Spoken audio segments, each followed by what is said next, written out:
circumstances. Lord Renard has always denied the allegations, but was suspended from the Lib Dems for not saying sorry to the women. Britain's first pub at a motorway services opens its doors in Buckinghamshire today, despite serious concerns from road safety and alcohol campaigners. The Hope and Anchor is owned by JD Wetherspoons and will be based at Beaconsfield service station on the M40. Sophie Soleria reports. The pub will be open from 4 a.m. until 1 a.m, 7 days a week, and is licensed to sell alcohol from 9 in the morning. However, since the licence was approved by the South Bucks District Council last June, concerns have been raised by campaign groups. Road Safety Campaign Break says the opening of a pub on a motorway may present a potentially deadly temptation to drivers. Police in Aylesbury are hunting a hit-and-run driver after a 6-year-old child was run over by a car at a pedestrian crossing. The child was knocked down on the A41 Tring Road near to Parton Road at 6:20 on Friday evening. The car failed to stop. The child was taken to Stoke Mandeville Hospital for leg injuries. Researchers are warning that night shifts throw the body into chaos and cause disruption across all tissues of the body. The team from the Sleep Research Centre at the University of Surrey agree this could lead to long-term damage. Here's our health and science reporter, James Gallagher. In this study, 22 people were taken from a normal sleeping pattern to that of a night shift worker. Blood tests showed the precise tuning of the body's DNA was lost. One scientist described it as chrono-chaos throughout the body, which in the long term might explain the higher risk for heart attacks, type 2 diabetes and some cancers which night workers face. The Met Office has issued a weather warning for beds, Herts and Bucks this morning. Motorists are being warned that thick fog is likely to make driving conditions dangerous. And the weather today, there is widespread fog this morning, which will be slow to lift. The rest of the day will be cloudy, dull and cold, with a high of 6 Celsius. And get the latest news and sport online at bbc.co.uk/3 counties.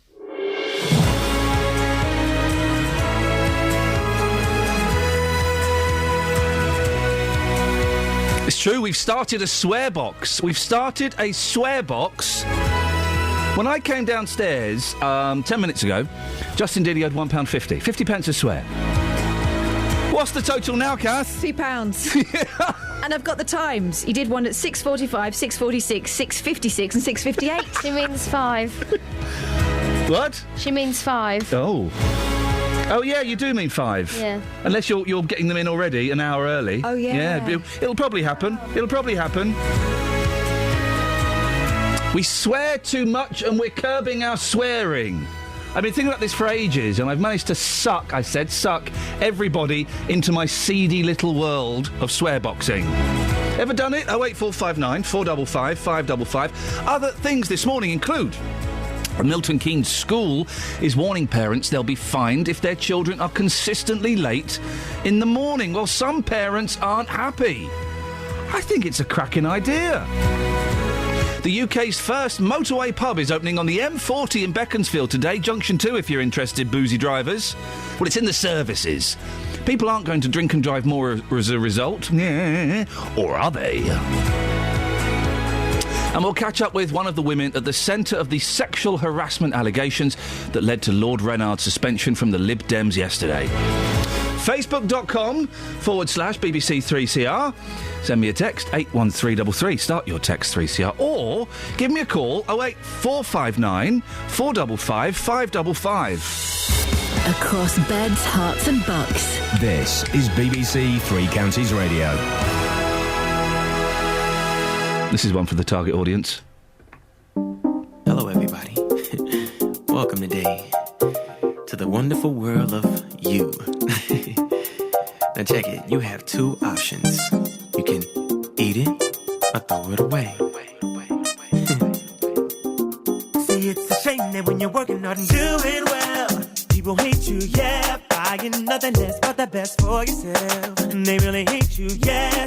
You gotta live for you and no one else. Don't let them make you feel like you're not being real. Just live how you wanna live. You gotta do for you. Dig that. You work hard, play hard. Dig that. And do what you wanna do. Dig that. Just pop the collar, don't let what people say bother you. Dig that. Your perpetrators, I got something to say. Dig that. You can eat it or throw it away. You're just mad cause you're following in my tracks. So can you dig that? Hey ladies,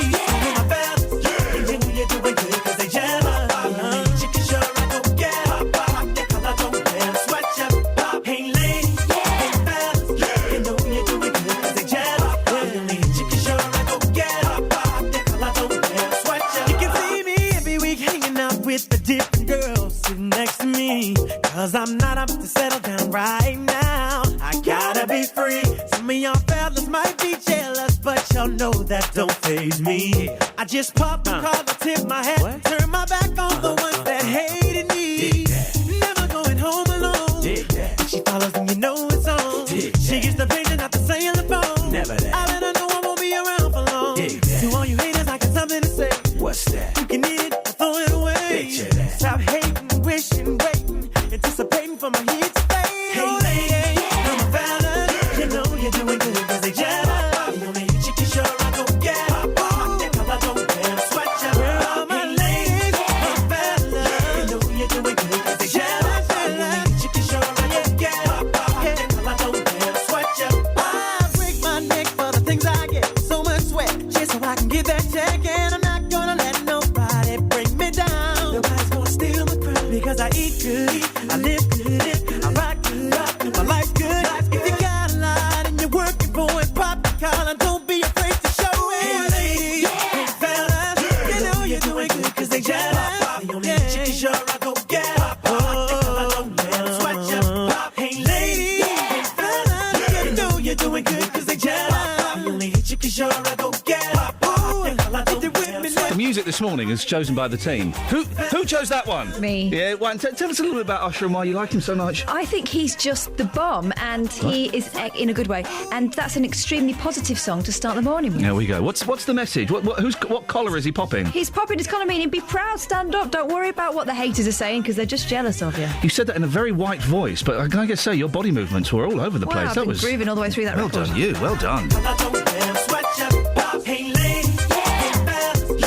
Be proud of yourself, Tarts and Bucks. That's the lesson we're getting from Usher today. Now, 08459 455 555. Here's a story I'm sure you'll want to have a say on, particularly if you're a parent or a grandparent. The head teacher at one school in Milton Keynes is so fed up of poor timekeeping that they're planning to fine the parents of the worst offenders. The Emerson Valley School in Milton Keynes is currently in special measures, and it's hoped the crackdown will help raise standards. But some parents feel the financial penalties are a step too far.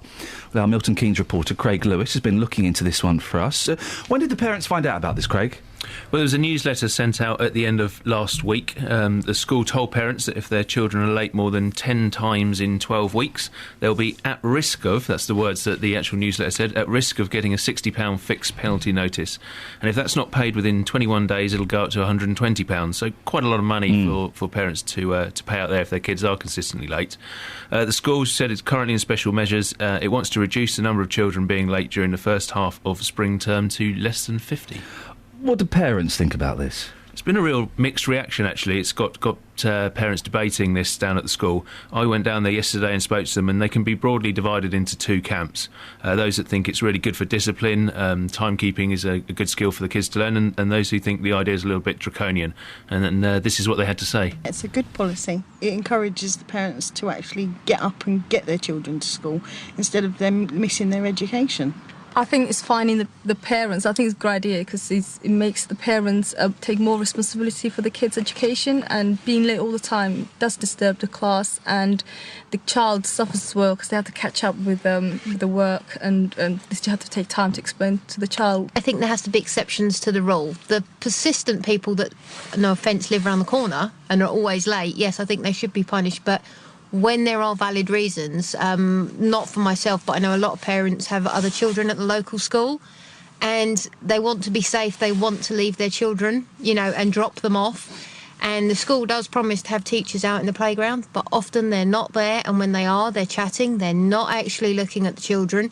And even when you report that something's happening out the front of the school, nothing gets done about it. Well, I think this is a bit over the top. I do think there's usually a good reason. Obviously, in some cases, if the kids consistently turn up late, it interrupts classes. I think it is a good thing, but we always make sure our kids are always early anyway. But, I think if they're consistently late, then, I think that's the only way to get them to bring their kids in early, isn't it? Is it about sort of installing discipline and making sure that kids are looked after and learn the correct life skills? Yeah, I think it is. Because, you wouldn't get that if you started work, would you? If you're constantly late, you end up getting fired. So I think it's a good idea. Yeah, it's a good. It's about time, I think, because I work nights, and going home in the mornings, my daughter's always here on time, and I see them walking about 9 o'clock and later even sometimes. So I think it's a good thing to do.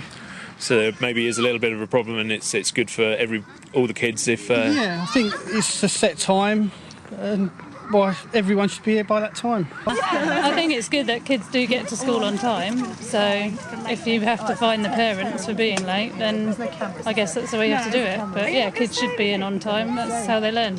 A lot of people don't have money at the moment, so to enforce something like that and threaten people, when sometimes the situation is there's a child at Meerbrook, there's a child at Emerson Valley, and you're expected to transfer within 5 minutes. It's not possible. You know, it's hard work. I'm disabled. I can't walk up that bridge. I actually have to drive round, so I know it's hard work. It takes about 10 minutes to get over that bridge. I think if they just coordinated times with each other, it would make things so much easier.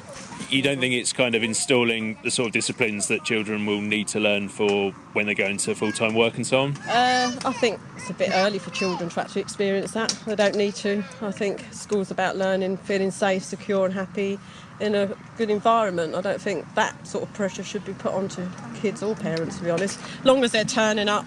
I mean, I think, you know, if they were very late, then obviously that's a problem, but... I'm going to stop that there, Craig. I'm sorry. I know there's a little bit more of that to run. I can't believe that woman's attitude. Oh, it's a little bit too early for them to be having that kind of pressure. It's school. School starts at whatever time it starts, 8:30, 9 o'clock, whatever time it is these days. You turn up on time for school. Imagine if I turned up at 6:15 to do the show, because when I was a kid, going to school, it was OK to turn up a little bit late. It doesn't really matter. Oh, she's got me angry, Craig. Sorry, continue.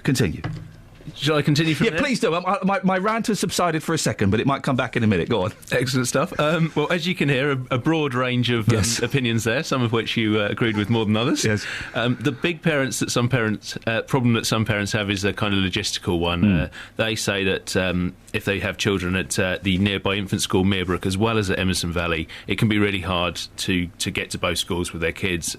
Basically, they're saying they can't be in two places at once, and that the school needs to be a little bit more flexible and consider the needs of parents who have to get to both of those schools in the morning. Tough. That's one of the jobs of having kids. It's down to the parents to resolve these problems, I would have thought. Well, yeah, I mean, and that's very much what the school are saying as well. They want more punctuality, they believe it's vital, and they say this is all about raising standards at the school, a school that's been in special measures, remember. Parents argue that the most recent Ofsted report said the school didn't have problems with punctuality or attendance. It was rated as good for those things. It was actually criticised for the standard of teaching, and they think they'd rather see teachers concentrating on teaching rather than clamping down on children who are just a few minutes late. Craig, cracking stuff. Thank you for that. I'm sorry you didn't even get the full force of the rant. That's coming later. You got a mild rant. Craig Lewis, excellent stuff. Thank you. 08459 455 555. Am I a lone voice here?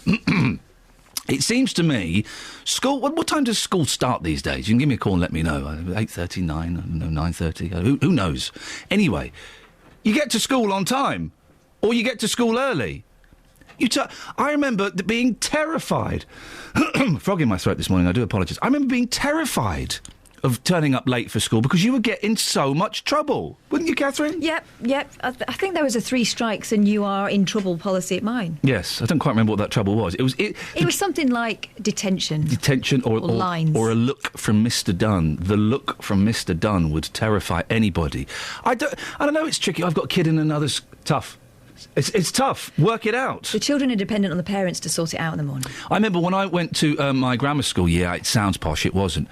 It was in Slough. How posh can a grammar school in Slough really be?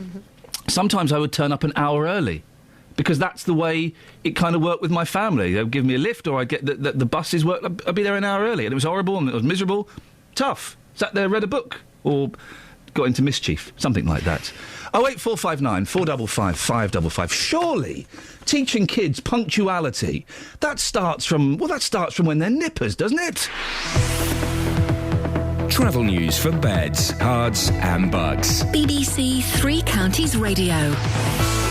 Good morning. It's a very foggy start so far. There are Met Office warnings for fog for both, all three actually, beds, Herts and bucks at the moment.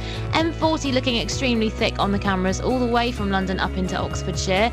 Also very thick on the A1M around Junction 2 for North Mims. And in Chinner Road, still closed between Aston Rowant and Chinner because of flooding. I'm Alice Glossop, BBC Three Counties Radio. Alice, thank you very much. Right, 6:16. It's Tuesday, the 21st of January. I'm Iain Lee.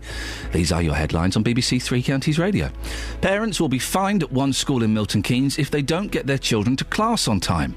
Britain's first motorway pub opens on the M40 in Beaconsfield in Buckinghamshire today. In football, it was a 1-1 draw for West Bromwich Albion and Everton in the Premier League last night. The weather, fog slow to lift and remaining cloudy and dull with a high of 6 Celsius. Coming up, we've got a song I think Kelly Betts is really going to like. BBC Three Counties Radio.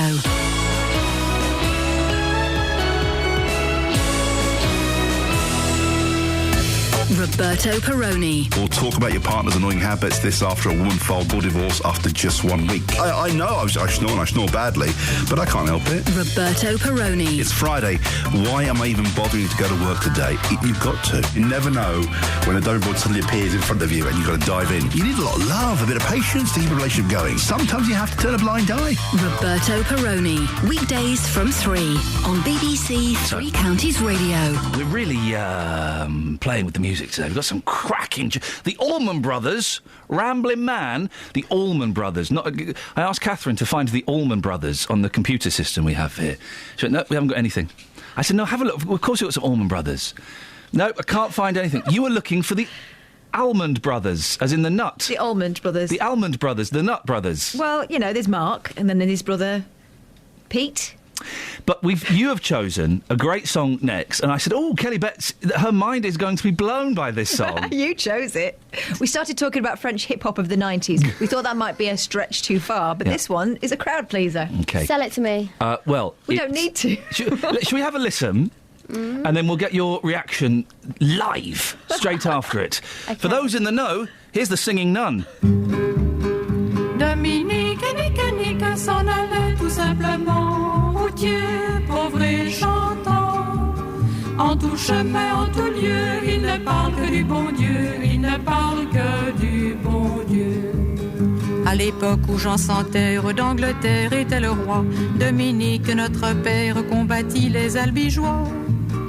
Dominique et Nique s'en allait tout simplement, routier, pauvre et chantant. En tout chemin, en tout lieu, il ne parle que du bon Dieu, il ne parle que du bon Dieu. Certains jours, I'm really offended. Get it off. I'll put something else in. Mais notre père Dominique, par sa joie, le convertit. Dominique et Nique s'en allait tout simplement, routier, pauvre et chantant.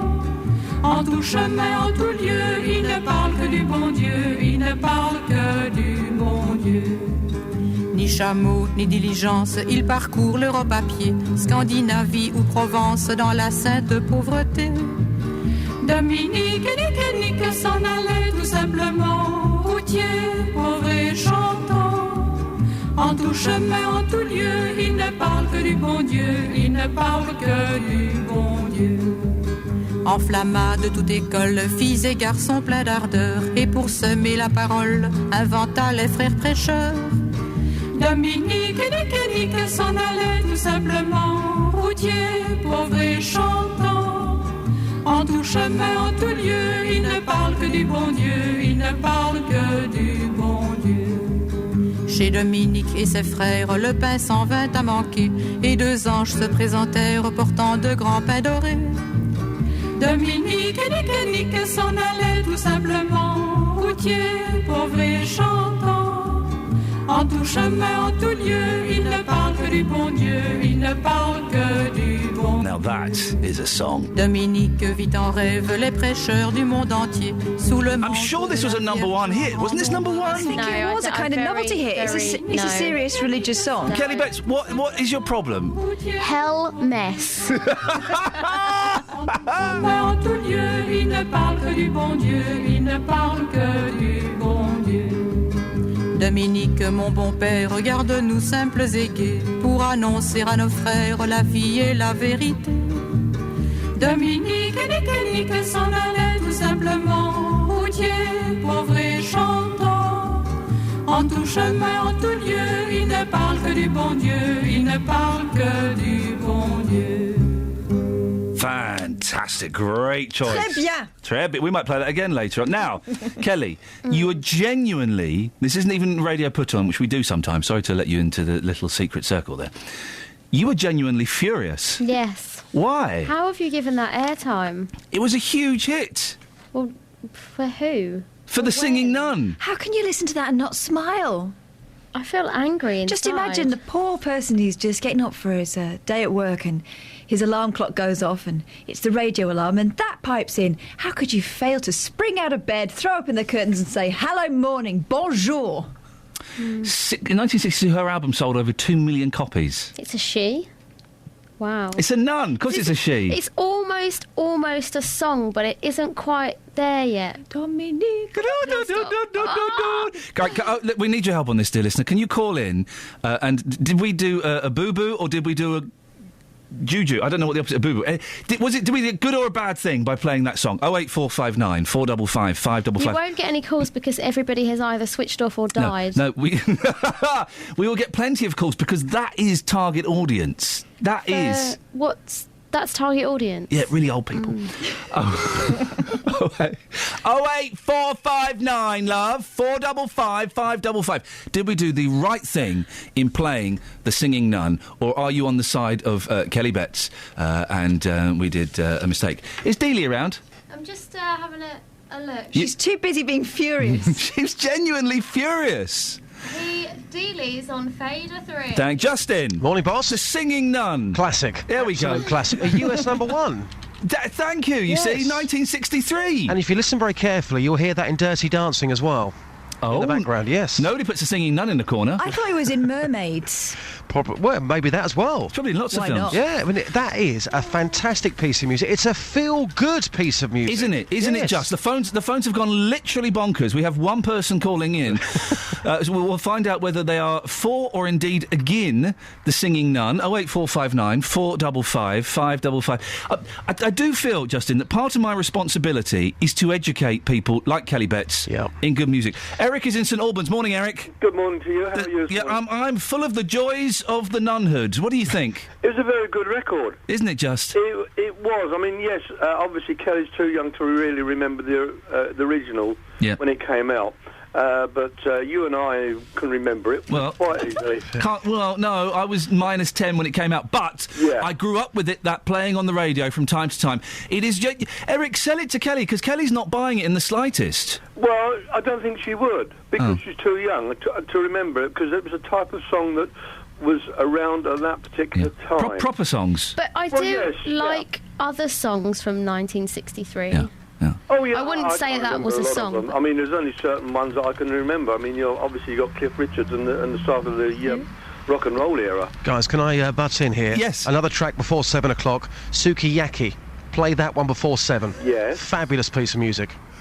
I don't know Sukiyaki. How does it go, Jazz? A US number one. Just play it later on. Okay. Very famous story behind that record as well. Okay, we'll find Sukiyaki. Eric, you're a good sport. Thank you. 08459 455 555. And can you believe, instead of looking for the Allman Brothers, Catherine was looking for the Almond Brothers.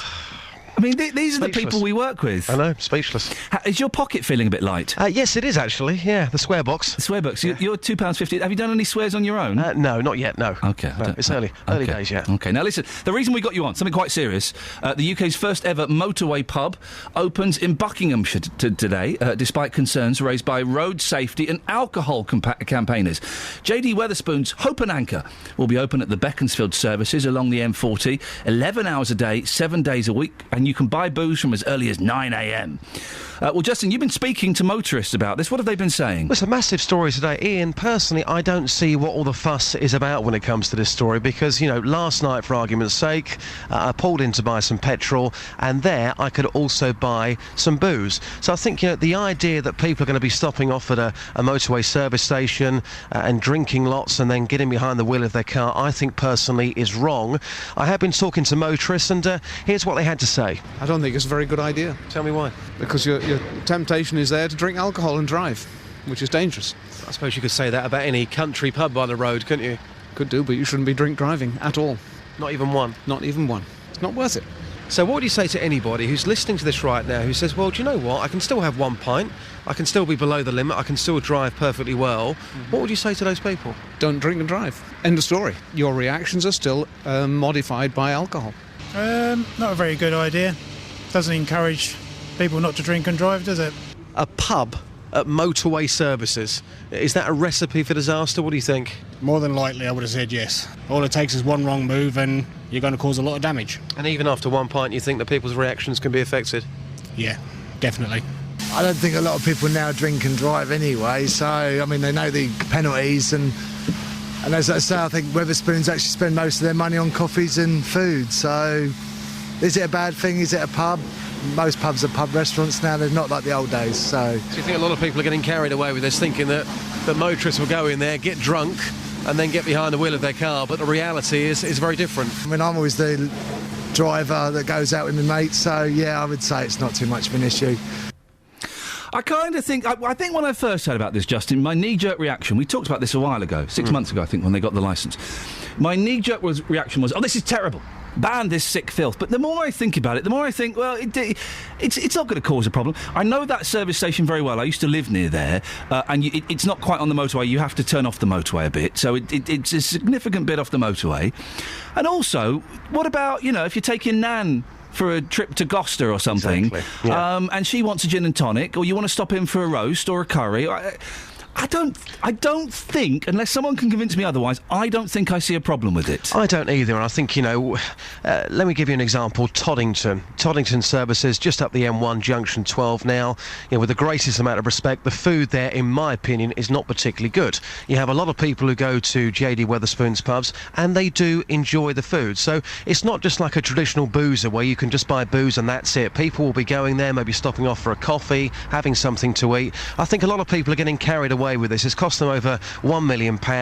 They are going to make a lot of money from it, but I don't think people are going to be stopping off and drinking to excess and driving. I just think that the reality of this situation is going to be very, very different. Well, we'll talk about that more later on. Justin, what are you up to for the rest of the morning? Going to be talking more about motorway services and swear boxes as well, mate. Yeah, good. I was wondering, maybe Kelly Betts, Catherine Boyle and myself and Justin Tilley have all signed up for a swear box this week. 50 pence per swear. Doesn't matter what it is. There's no categories of swearing. What's the running total so far? Well, how many swears has Kelly Betts got? None. None. Myself? None.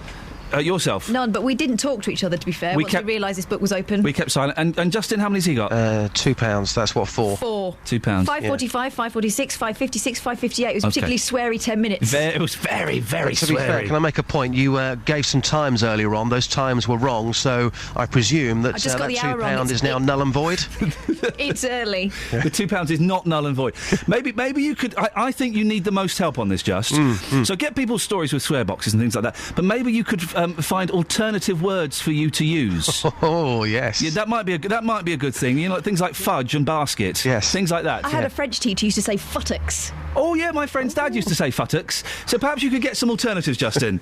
Because the thing is, you do it, and we go, that's another 50 pence. Yep. What? What did I say? What did I say? But it's working with you lot. That's what you do to me. Get out of here. 08459 455 555. It's always a dangerous game, but alternative swears for Justin, please. Let's be careful. Thank you. Travel news for beds, cards and bugs. BBC Three Counties Radio. Starting with the speed sensors, the M25 anti-clockwise looking very slow at the minute around junction 24 for Potters Bar and 23 for South Mimms. Looking quite slow going back to Cheshunt. Also very thick fog this morning. The M40 looking particularly bad all the way from London up towards Oxfordshire. Public transport has no reported problems. I'm Alice Glossop, BBC Three Counties Radio. Across beds, hearts and bugs. This is BBC Three Counties Radio.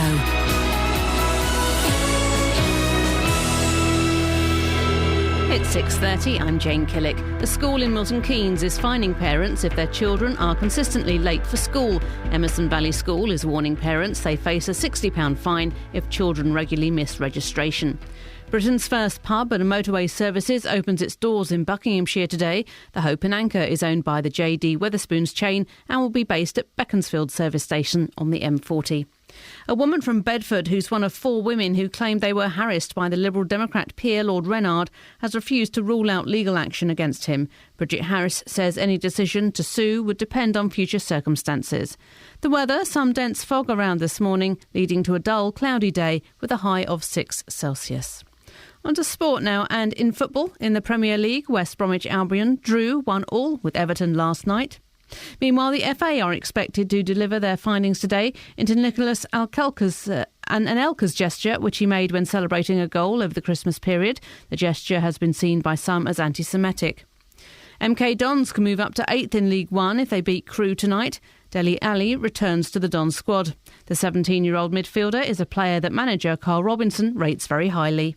He's a scary talent. He's arguably the best centre midfield player in the country for his age. So he's doing so well, and I don't think there's any need to upset that. Listen, there's going to be a multi-million-pound bid one day for Dele. We know that, but I think at this moment in time, I think it's important that he stays where he belongs. In the conference, Luton Town's closest rivals at the top, Cambridge, are away to Tamworth. In the Southern Premier, there are home matches for Arlesey and Biggleswade. And in tennis, the 4th seed Li Na and Canadian teenager Eugenie Bouchard are through to face each other in the women's singles semi-finals at the Australian Open. Attention has now switched to the first of the men's quarter-finals, with 3rd seed David Ferrer facing Thomas Burdick. 7th seed Burdick is currently in the lead by 2-0. And elsewhere in tennis, 19-year-old Carl Edmund is expected to be named this morning in Great Britain's Davis Cup team for next week's tie in the United States. BBC Three Counties News and Sport. I'll be back with a full bulletin at 7. Across beds, hearts and bucks. This is Iain Lee. BBC Three Counties Radio. Yes. Morning, Catherine. Hello. Potty mouth. No, I am not. It's exciting. I feel energised by not swearing. I've just put the mum filter on. Yeah, that's true. Although I think we've got an advantage over these kids. You're right. Kelly Betts nearly dropped several bombs. Because of the singing nun. The singing nun. It's inappropriate, isn't it? How can you be offended by really decent, good Christian music? Yeah. It's a nice tune. 08459 455 555 is the opposite of the singing nun, of course, would be a song about Mr. and Mrs. A and Mr. and Mrs. B, where in the daytime they're all friends. Oh, that's nice though. It's nice. They hang out. I've got a friend. He's not called Mr. B. Okay. Well, in the evening, at night time, are you and your friend doing it? Certainly not. Well, that's what Mr. A and Mrs. B are doing. Really? Yeah, I know. What's been going on? Well, have a listen to this.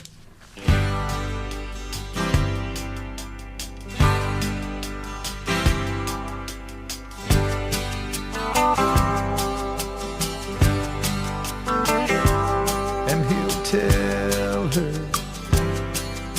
he's working late again, but she knows too well there's something going on. She's been neglected, and she needs a friend. So her trembling fingers dial the telephone. Lord, it hurts her doing this again. He's the best friend that her husband ever knew. When she's lonely, he's more than just a friend. He's the one she longs to give her body to. Daytime friends and nighttime lovers, hoping no one else discovers where they go, what they do in their secret hideaway.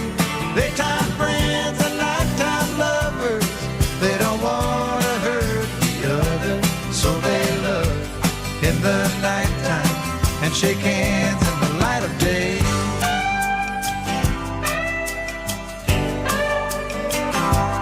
When it's over, there's no peace of mind, just a longing for the way things should have been. And she wonders why some men never find that a woman needs a lover and a friend. Daytime friends and nighttime love,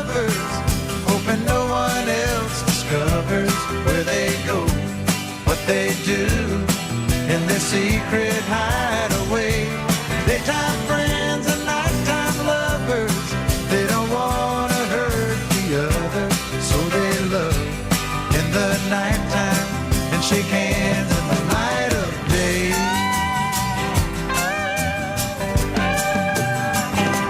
Daytime friends and nighttime lovers, hoping no one else. Oh dear, oh dear, oh dear. That's for Matt in Hanslope, by the way. I love Is he in Hanslope? No. That's Matt in Hanslope who texted him. Yeah. Where's Matt live these days? Luton. There we go. Thanks very much, Ian. He does a great Cadbury's flake. They love in the nighttime. All right, Ian, I like you. There we go. Matt, we like you. That's for you. Now, it's a naughty song, and it's brought out some naughty behaviour in Catherine Boyle. No, it hasn't. The swear box, I think, is £1 richer. And I was just boasting about how, as parents, we've got a better filter for swearing. Bearing in mind, it's 50p. Well, Simon.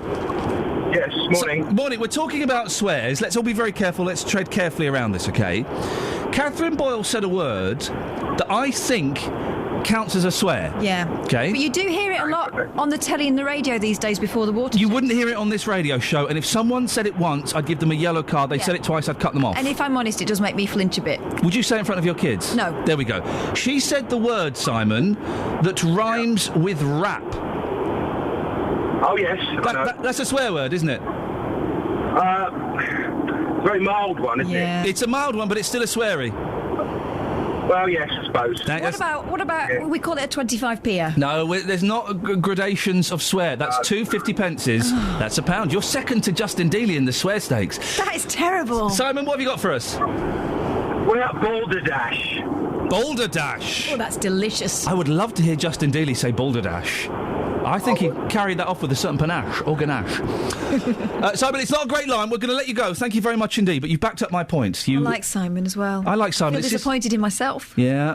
That's it. Right, Kelly Betts is writing it down. There you go. Oh dear, mate. I thought I was just going to be the note taker in this competition. No. You're in second place. You are in second place. Kelly's managed to spell the word wrong though.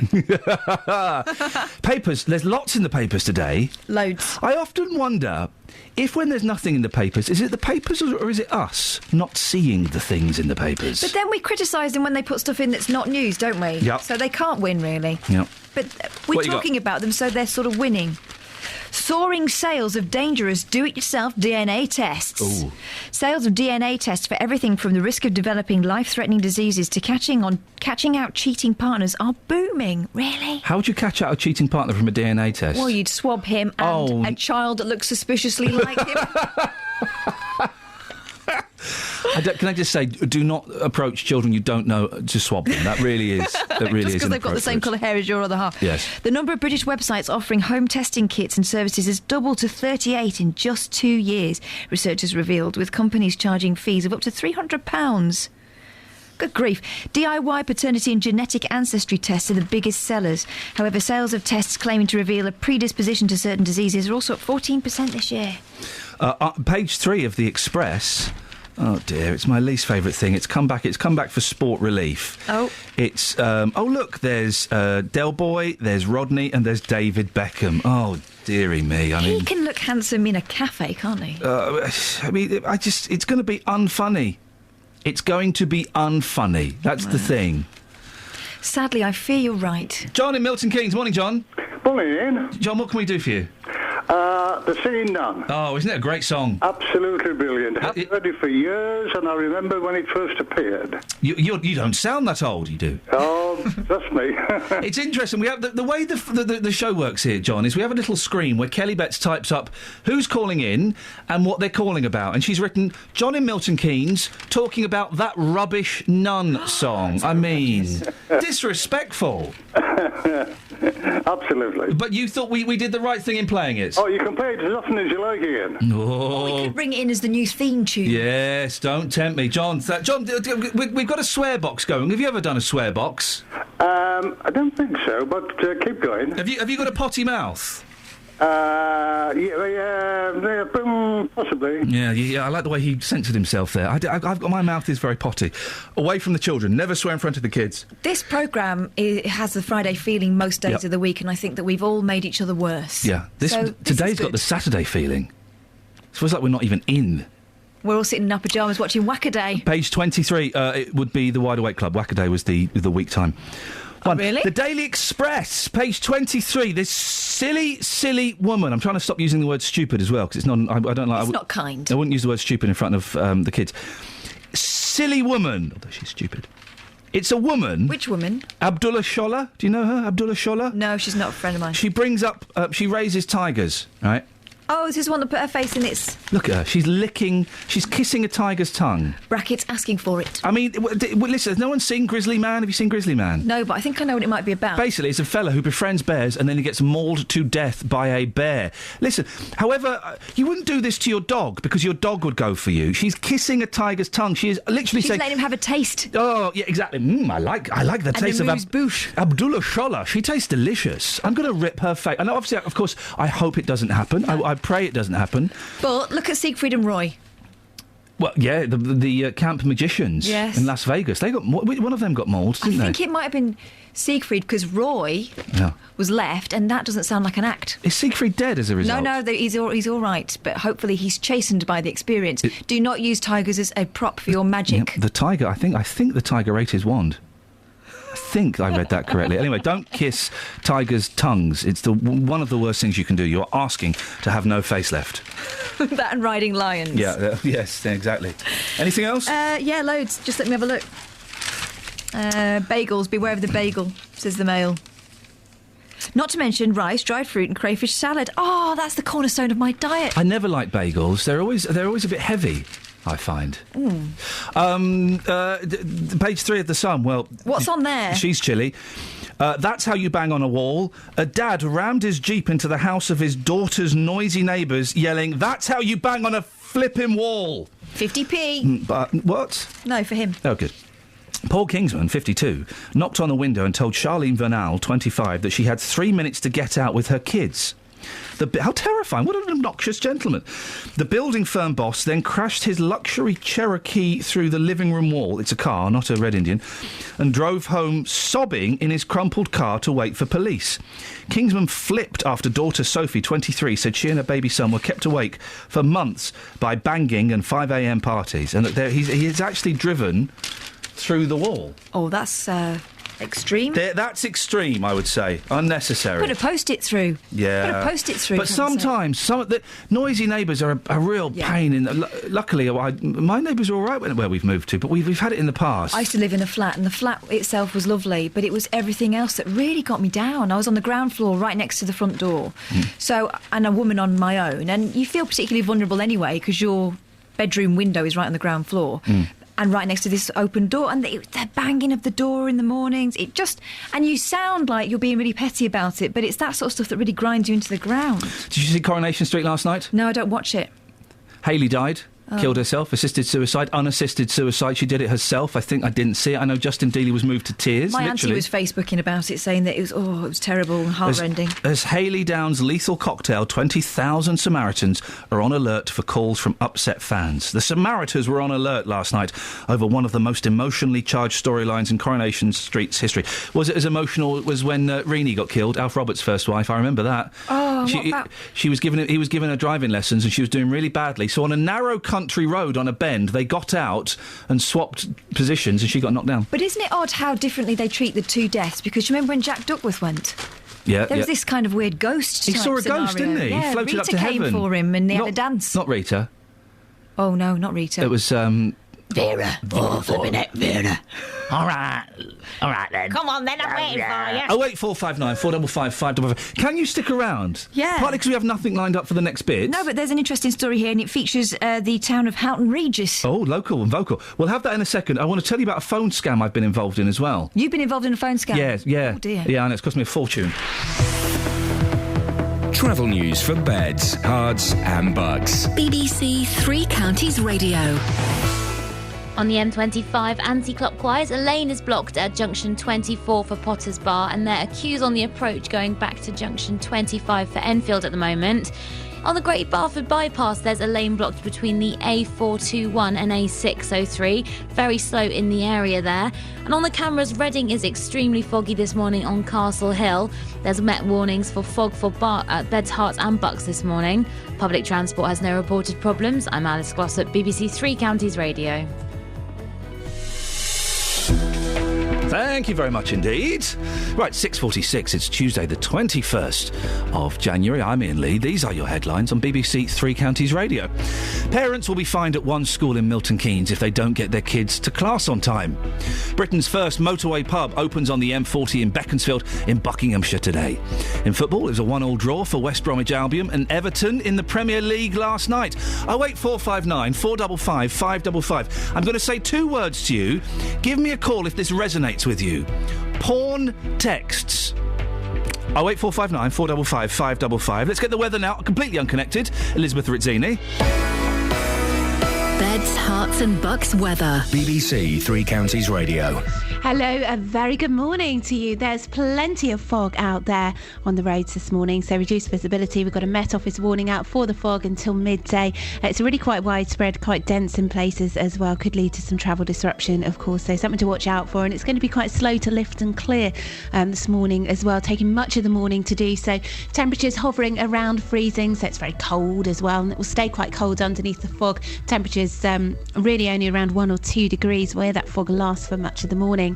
Happily, the afternoon is a bit of a nicer picture. The fog by then should have lifted mostly into low cloud. The breeze will pick up, and this will help not only the fog and the mist to disperse, but also for us to see a few breaks here and there. So a little bit of brightness as we head into the late afternoon, certainly helping to lift the temperature all the way up to possibly 6 or even 7 degrees Celsius, perhaps for some spots 45 in Fahrenheit. It will stay dry all day, but not so into this evening and overnight. I think dry for the first half of the night, then gradually outbreaks of rain spread in from the west, some heavy bursts around at times. Temperatures down to around 4 degrees overnight, and then that rain sticking around into much of tomorrow morning. It's not going to be a very nice day tomorrow, I'm afraid. Feeling cold for much of the day, and it will be wet through the morning. Rather grey, damp sort of day with more showers on Thursday. That's the forecast, Iain.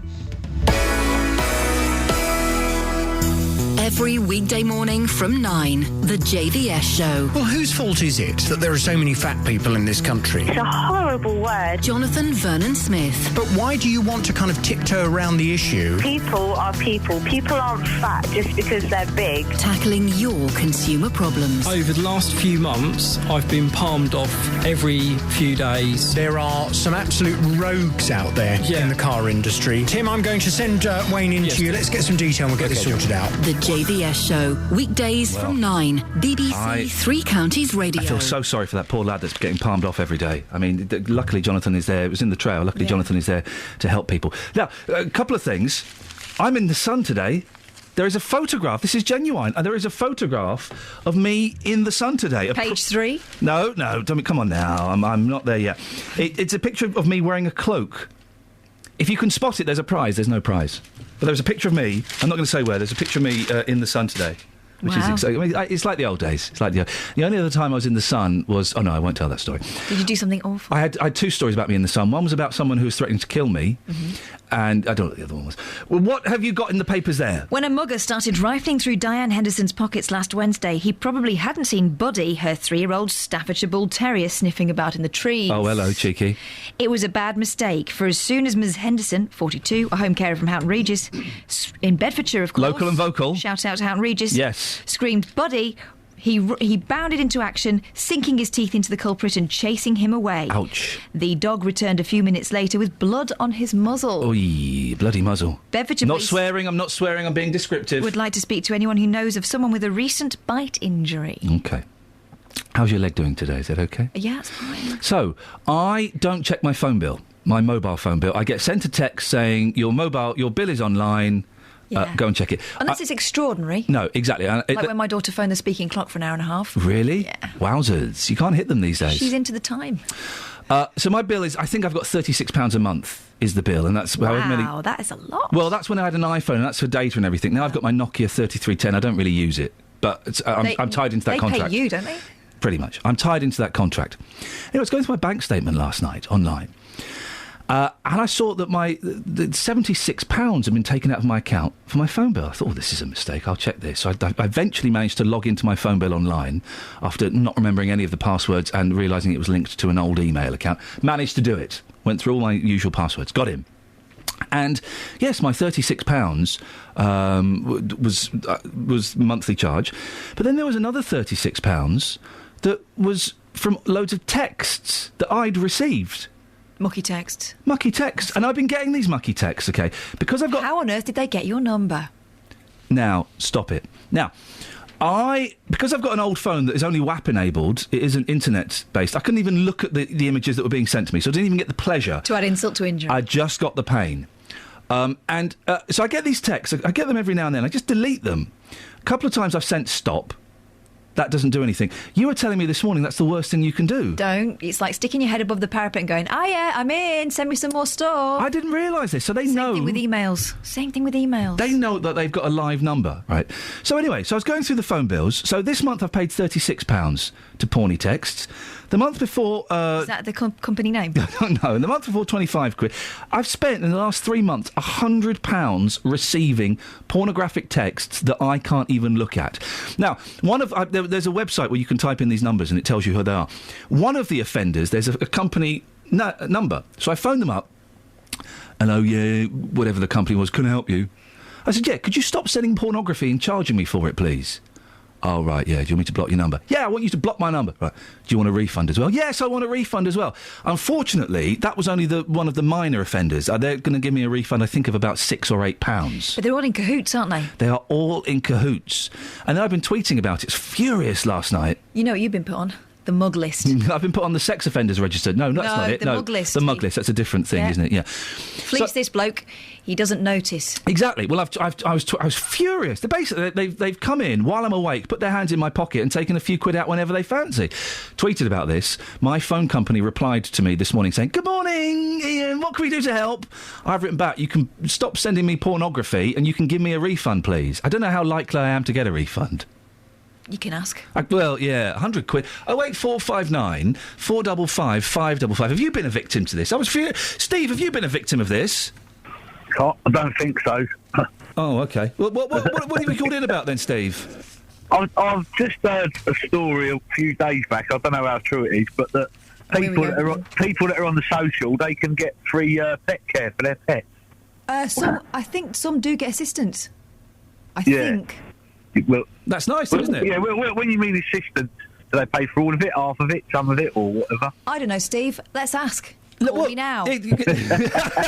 I love... Listen, Steve, what I'm liking about you is you are growing as a human being and as a spirit. I'm always a spirit. Well, but you're growing as a spirit, because normally you'd come on and you'd bang on about all these people on benefits who are getting their dog's kidney operations paid for. But now you're starting to ask questions. You're learning, Steve. Oh, thanks for that. I'll feel a whole lot better. Good, I'm glad. We are educating Stephen Dunstable. 08459 455 555. If you're on benefits, do your pet's needs get paid for? They wouldn't pay for the food.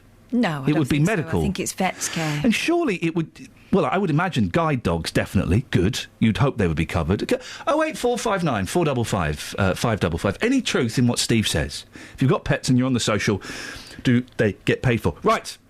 No time for anything else. Oh, I have so much. It's time for the Nutty Boys. Oh. Not Madness, the Almond Brothers.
Brothers, the Nutty Boys, might be my new favourite band. I was listening to this a lot last night. Are they the ones what done Jessica? Oh, I don't know. I don't think we can spread rumours like that around, can we? Really? I don't know anything about them. Sounds like Jessica. What do you reckon, Kelly? Yeah? It's all right. You've really hated the music this morning, haven't you? I'm still getting over the nun.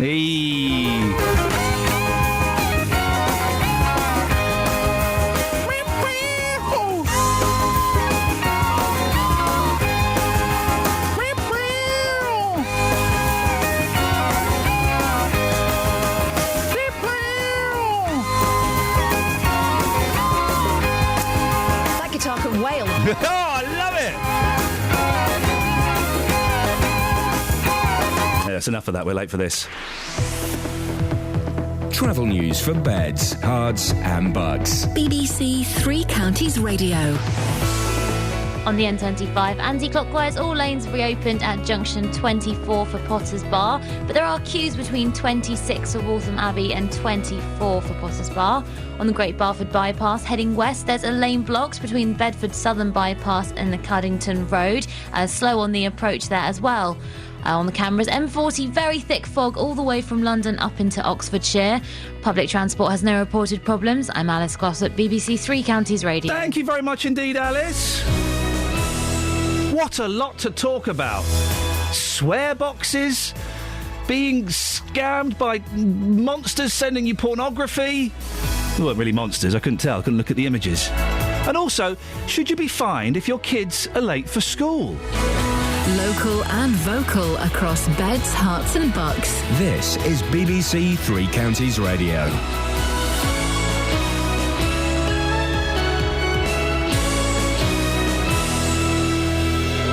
It's 7 o'clock. I'm Jane Killick. The headlines. Parents in Milton Keynes fined if their children are late. Evidence of torture and execution in Syria. And a pub opens on the motorway in Buckinghamshire. BBC Three Counties Radio. A school in Milton Keynes is fining parents if their children are consistently late for school. Emerson Valley School is warning parents they face a £60 fine if children regularly miss registration. There was a mixed reaction from parents at the school. It encourages the parents to actually get up and get their children to school instead of them missing their education. To enforce something like that and threaten people when sometimes the situation is there's a child at Merebrook, there's a child at Emerson Valley and you're expected to transfer them in 5 minutes. It's not possible. A woman from Bedford, who's one of 4 women who claimed they were harassed by the Liberal Democrat peer Lord Renard, has refused to rule out legal action against him. Bridget Harris, who's a former aide to the party's leader, Nick Clegg, says any decision to sue would depend on future circumstances. Lord Renard has always denied the allegations, but was suspended from the Lib Dems for not saying sorry to the women. A report by 3 former war crimes prosecutors says there's clear evidence Syria has systematically tortured and executed about 11,000 detainees since the start of the uprising. The document breaks new ground as our Middle East correspondent Jim Muir reports from Beirut. It's purportedly based on information from inside the regime, with many thousands of photographs taken by a military police photographer who later defected and fled. If it's to be believed, it shows a chilling, systematic documentation of the bodies, each of which was photographed several times and given a number. The numbers involved are also horrifying. Around 11,000 bodies are documented. Police in Aylesbury are hunting a hit-and-run driver after a 6-year-old child was run over by a car at a pedestrian crossing.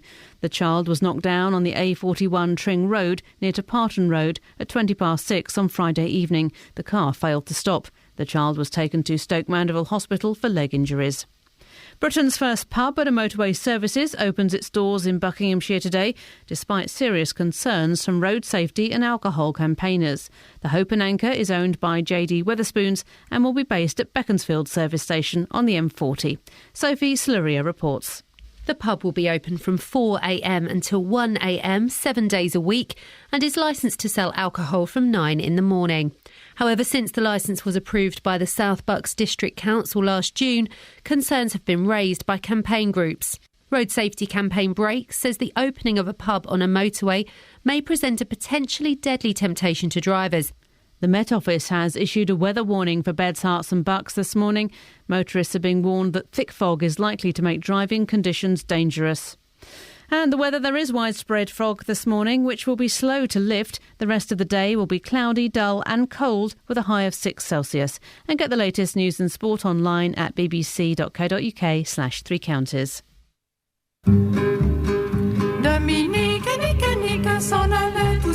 Kelly? Huh? Yeah? Yeah? Where you going? Kelly? Where's she gone? I think she's going out to have a secret swear. Oh, dear. You can't have a secret swear. Oh. Hang on, let me have a listen. That's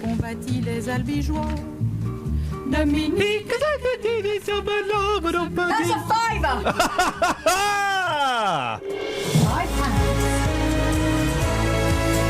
Oh dear, oh dear, oh dear. Morning, this is Iain Lee, BBC Three Counties Radio. It's rather an odd show this morning. We've kind of got that Saturday feeling. Maffin, the border frontier of Hanslope, says, Iain, what's going on here this morning? Random radio? What's next? Slipknot? Oh, I forgot about them. Lots to talk about this morning. A Milton Keynes school is warning parents they will be fined if their children are consistently late in the morning. Well, some of the parents are furious. Whose side are you on here? The schools or the angry parents? The UK's first motorway pub is opening on the M40 in Beaconsfield today.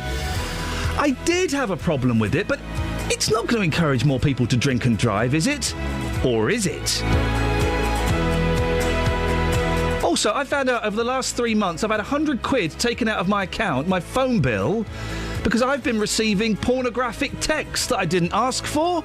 And when I sent stop, it made them worse. Have you been ripped off like this? Facebook.com/BBC3CR.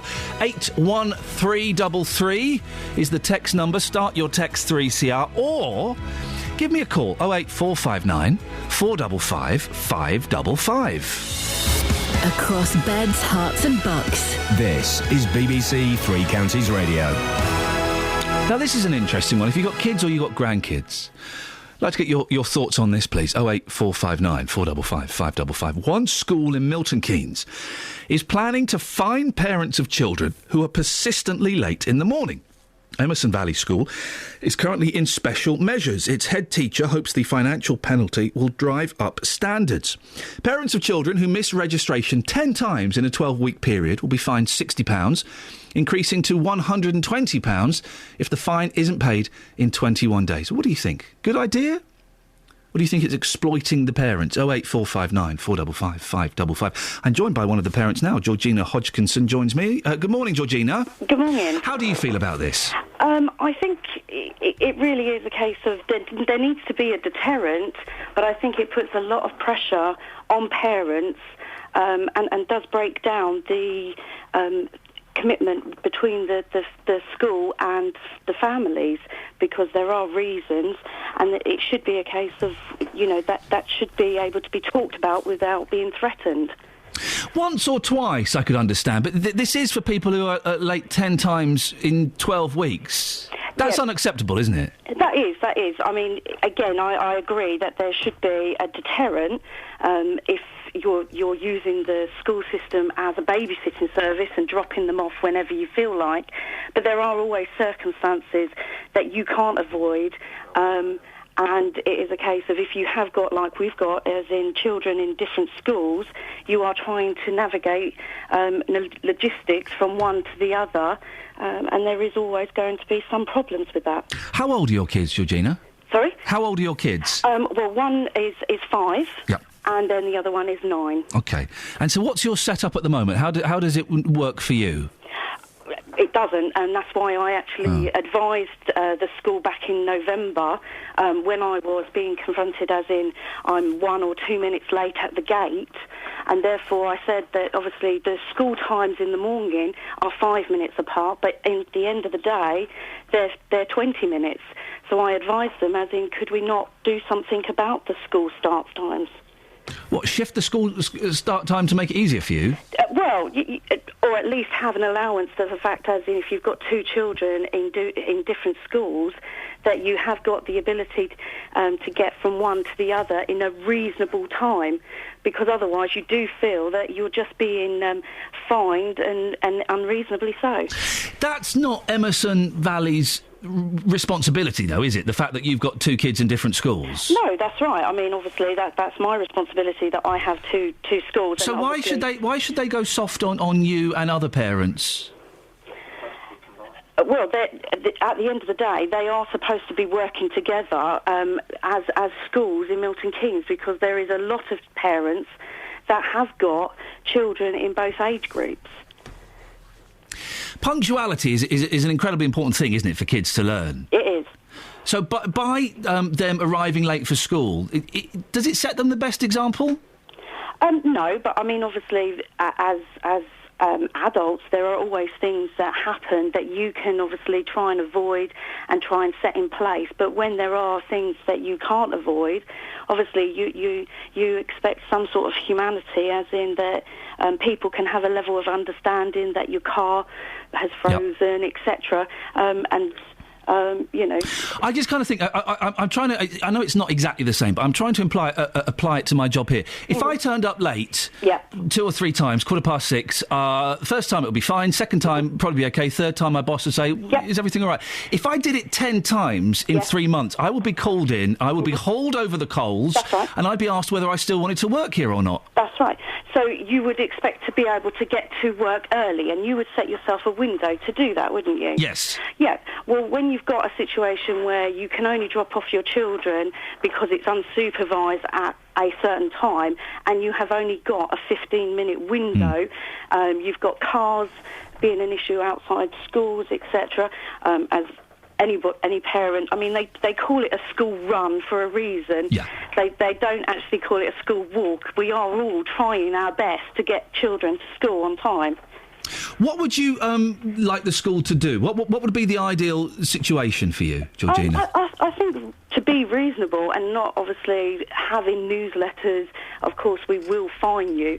I've actually spoke to the attendance officer of Milton Keynes Council because I felt so intimidated by these sort of letters, etc., to get advice on what the attendance officer of Milton Keynes can actually fine you for. And is there... Do you think that some parents are taking the mick, Georgina, and they should be punished? I do think that there are parents that it is a case of they are out of routines and they have other, obviously, factors that do need to be talked to reasonably with the schools. You know, we're not all doing the same thing, so it's not my position to judge, but it should be a case of, rather than a blanket policy, it should be something that is reasonably on a case-by-case basis. It's a fascinating one. Georgina, I really appreciate your time this morning. Thank you very much. Thank you very much. There we go. Georgina Hodgkinson, one of the parents at the Emerson Valley School. It's really easy for me to sit here and judge, because I've got 2 boys, only one of them goes to school at the moment. And the odds are they'll probably both go to the same school, so I won't have that problem that she's talking about. On the face of it, I think the school is completely in the right. 10 times late in 3 months, yes, fine them. But Georgina does give the other side of the story, that it's not quite practical. And at 5 and 9, can you really leave them at the school on their own early? It's tricky, isn't it? 08459 455 555 is the telephone number. It's a strange one, isn't it, Catherine? I seem to remember when I was a kid that used to be dropped off, and it would be like a playground, a closed playground, and there'd be someone on duty making sure that no one left. Yeah, that's for the 9-year-old. The 5-year-old, that wouldn't be the case, would it? I can't quite remember. I don't know whether that is. I don't know whether that is. I would remember, yes. It's slightly different for me. My middle school, I lived just down the road from it. But, yeah, you'd get there, you could get there early, and you could play in the playground. Yeah. And then they blow the whistle, everyone in. And you go in. I mean, that doesn't happen today. Parents seem to hang around now, don't they, until the whistle blows? Well, listen, all parents, I'm not necessarily saying this about Georgina, but all parents are scared of paedophiles because there are paedophiles lurking behind every tree and lamppost. Yeah, but child snatchers. Odds are it's someone you know, so how do you prevent that? Exactly. Dropping a 9-year-old off and letting them play in the playground with their mates for 20 minutes before school, I don't think I see a problem with that. No, as long as you know that there's a member of staff on duty.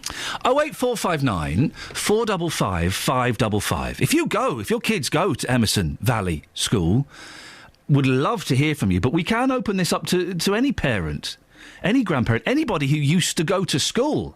I'm hoping that's most of you. You smell like a vaguely intelligent lot. 08459 455 555. Is Emerson Valley School right in fining parents who miss registration, kids miss registration 10 times in 12 weeks? So it's a significant number. Yeah, that suggests that there is something that's going on all the time. And I think by 9, the idea of punctuality should be instilled in you. You couldn't turn up late 12 times in 3 months. No. You'd get in terrible trouble. No. And I remember the few times I was late for school. Oh, the fear! I was Rugby, why are you late? Oh, if you missed registration, oh man. 08459 455 555. We'll put it up on Facebook as well, so you can have your say there. Facebook.com/BBC3CR. Do give us your thoughts on that. The other thing I want to talk about lots to talk about.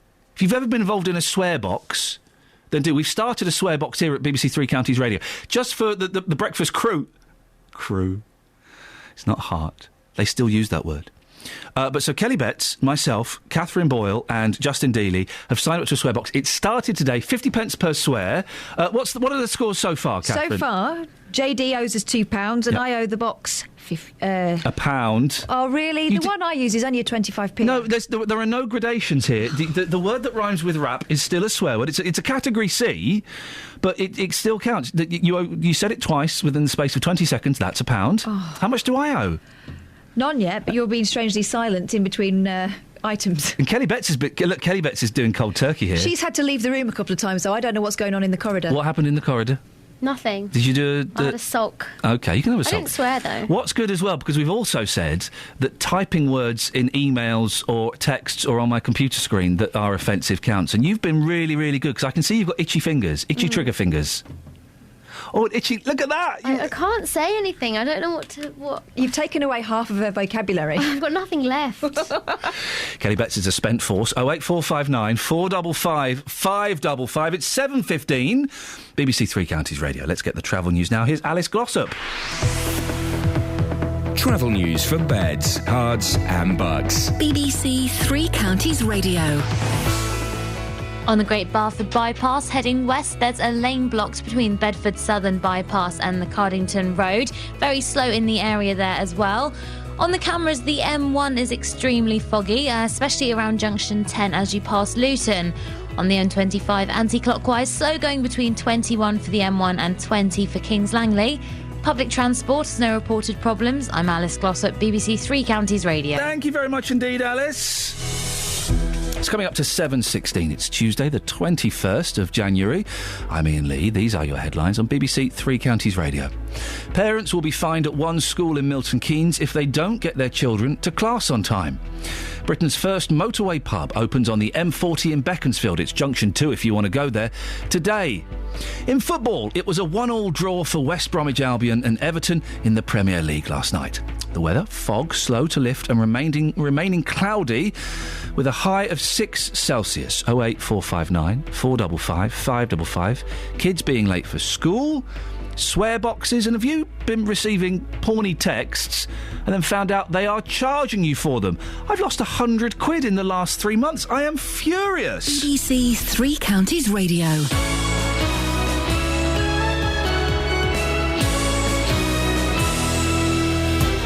Tonight, MK Dons are on the road again, and we'll be with them every step of the way. They're going to be a team that's going to be very, very difficult to beat. We'll bring you all the build-up as they travel northwest to take on Crewe. Then the whole game is live right here. Oh, what a lovely goal! Premier League quality about that goal. Followed by all the reaction from inside the stadium. That's remarkable. I don't think there's many anywhere in the country that can boast that youth and energy. Crew versus MK Dons, tonight from 7 on BBC Three Counties Radio. I'm there. Nuts, I'm busy then, but I'm sure it's going to be a cracking listen.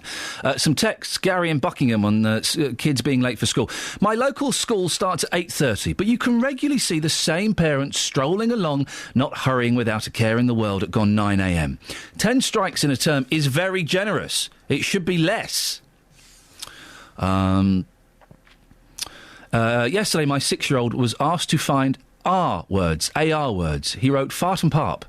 Do they count as mild swears? No, they don't. But yes, you're right, Anna in Beds. Do find him a box of raisins. And Emrys says, I sub every rude word for numpty. With the pub on the motorway, correct me if I'm wrong, but at many service stations there are restaurants that serve alcohol and have been for ages. So what's the big deal? 08459 455 555. We'll be talking about that JD Weatherspoons at the services at Junction 2 of the M40 in a little bit. Before that, though, Heidi's in Bedford. Morning, Heidi.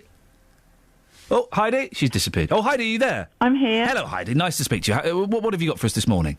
Swear boxes. Yes, go on. Have you done one? Yes. I did one at the end of last year. I work with a bunch of military individuals. Oh, wow. And we used to charge £1 a word. Yeah. And we could raise as much as £10 in one sentence.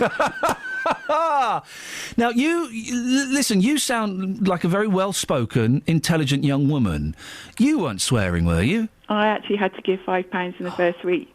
Wow, really? Yeah. We're only doing 50 pence a word, which I think is a little bit generous. But with Justin Dealey on board, we're set to make quite a few quid. I think it depends on the level of swear words that is acceptable. I mean, because I work with Americans, there's that differential between what they class as swear words and what we class as swear words. So there was always a bit of an argument, which often meant having to say the word in the first place. Then meant raising more money. They have some words over well, there is one word in particular I'm thinking of that is a very, very bad swear word here. That is not a swear word at all. It even pops up in an episode of The Simpsons. I can't even hint. Can I hint at what word? No, I probably shouldn't even hint at it. Does the word onanism mean anything to you? No. No, OK. Well, go and look it up in the dictionary and you'll see. And what did you do with yes, Catherine, that's it. What did you do with the money once it had all been gathered? Well, one of the military guys actually had a baby. Not him himself, his wife did. Yes. So we decided that we would give it to his wife for... Oh, that's nice. Baby things. So she could buy baby things out of naughtiness. Heidi, thank you for that. 08459 455 555. This word that's not a swear word in America, but is a swear word here, onanism. I'm not going to go into any more detail than that. We have young ears listening. It pops up in The Simpsons, and also the gentleman who owned the record shop that Mindy worked in Morecambe Mindy. It was his surname as well, Mr. Yeah, I know. Incredible. How did we miss that one in the 70s, kids? And that's a real one. It's not like Roger the Cabin Boy, from Captain Pugwash. That's a myth. Those names aren't in that programme. But Mr. The gentleman that owned the record shop, that was really his name. Can you believe such a thing? 08459 455 555. I've been toying with the idea of doing a swear box for a long time, and we are finally doing it. Is Dealey around? We should speak to Justin Dealey, partly to find out if he's done any swears this morning, and also partly because he's on the next thing. Justin, morning, boss. Morning. Now, be honest with me. Have you dropped any swear bombs while you've been out? No, because I have been 100% professional talking to lorry drivers this morning. Obviously, when we broadcast, this is the problem with us, OK? Because when we broadcast, obviously, we cannot swear. So when you're off air, then the swear words come out. So you have been swearing off air? No. I swore off air this morning amongst friends and colleagues, but certainly not whilst working. So, 4 swear words before 6 a.m. Since then, I haven't sworn once. Hand on heart. Hand on my heart, Put which your is big hand on your heart and tell me that you're over. No, seriously. Okay. All right, no swears after 6. Okay, okay. Well, we'll see what happens. Anyway, the reason we got you in is to talk about this motorway pub that's opening in Buckinghamshire. It's slightly disingenuous. It's a service station, Junction 2, near Beaconsfield, and you kind of have to go off the motorway to get to these services. It's called the Hope. Is it the Hope and Champion or the Hope and Anchor? I've had two different names. Hope and Champion, I believe. OK, it's going to open 11 hours a day, 7 days a week.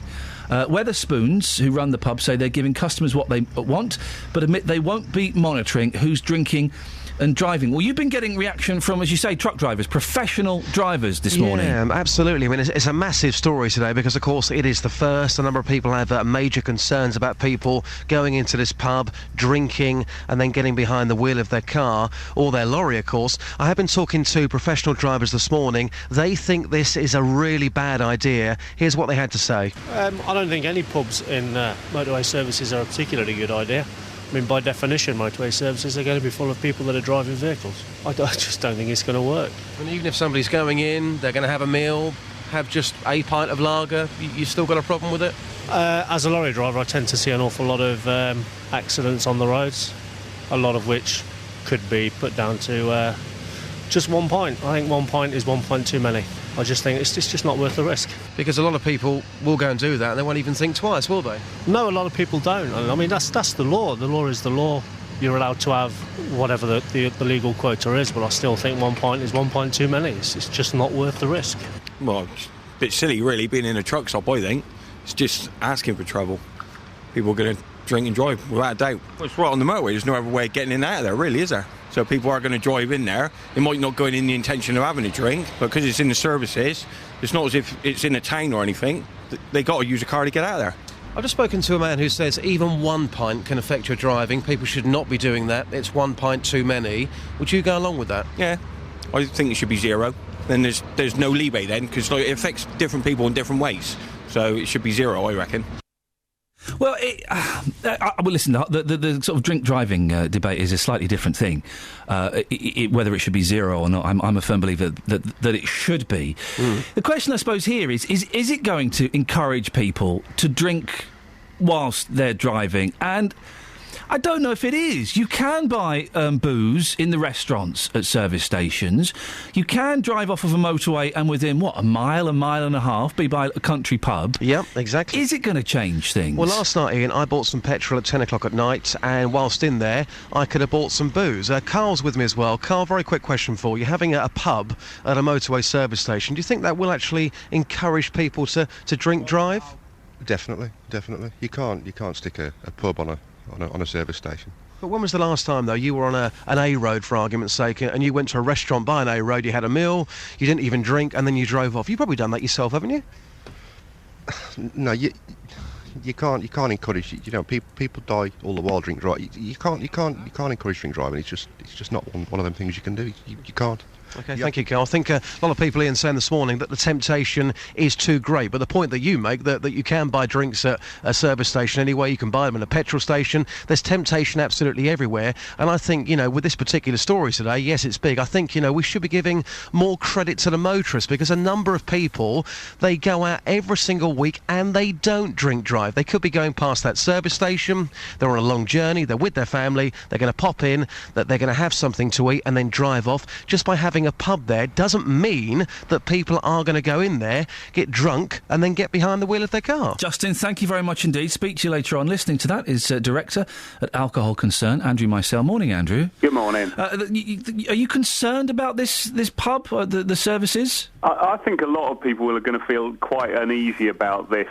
I mean, people have pointed out earlier in the programme, obviously you can get alcohol in petrol stations. Obviously you've got pubs on A roads. I mean, that's traditionally where your coaching inns would be located. But I think a lot of us really would draw the line at the motorway, because if it's on the motorway, you're not going to be walking to this pub. You're going to have people pulling in straight off the motorway. And I think, as people have said, it is going to be a temptation. I mean, you imagine you're on a long journey, the middle of the night. What could be more appealing? And this place is going to be selling alcohol pretty much, as I understand, from early morning until late into the night. And it's interesting, if you look at what people say about their own drink driving when they're interviewed about it, a lot of people who are caught drink driving, they're not your stereotypical drunk driver who's got a serious alcohol problem, who gets absolutely smashed and gets behind the wheel.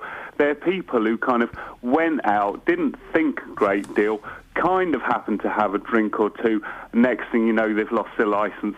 And all the research shows that, I mean, even a small amount of alcohol, even if you just think, I'm tired, I'm fed up with this journey, I'll have a pint and I'll get going again, even that is going to impair your driving. And when you're travelling at 70, or if we're honest, 80, 90 miles an hour on the motorway, you really want your wits about you.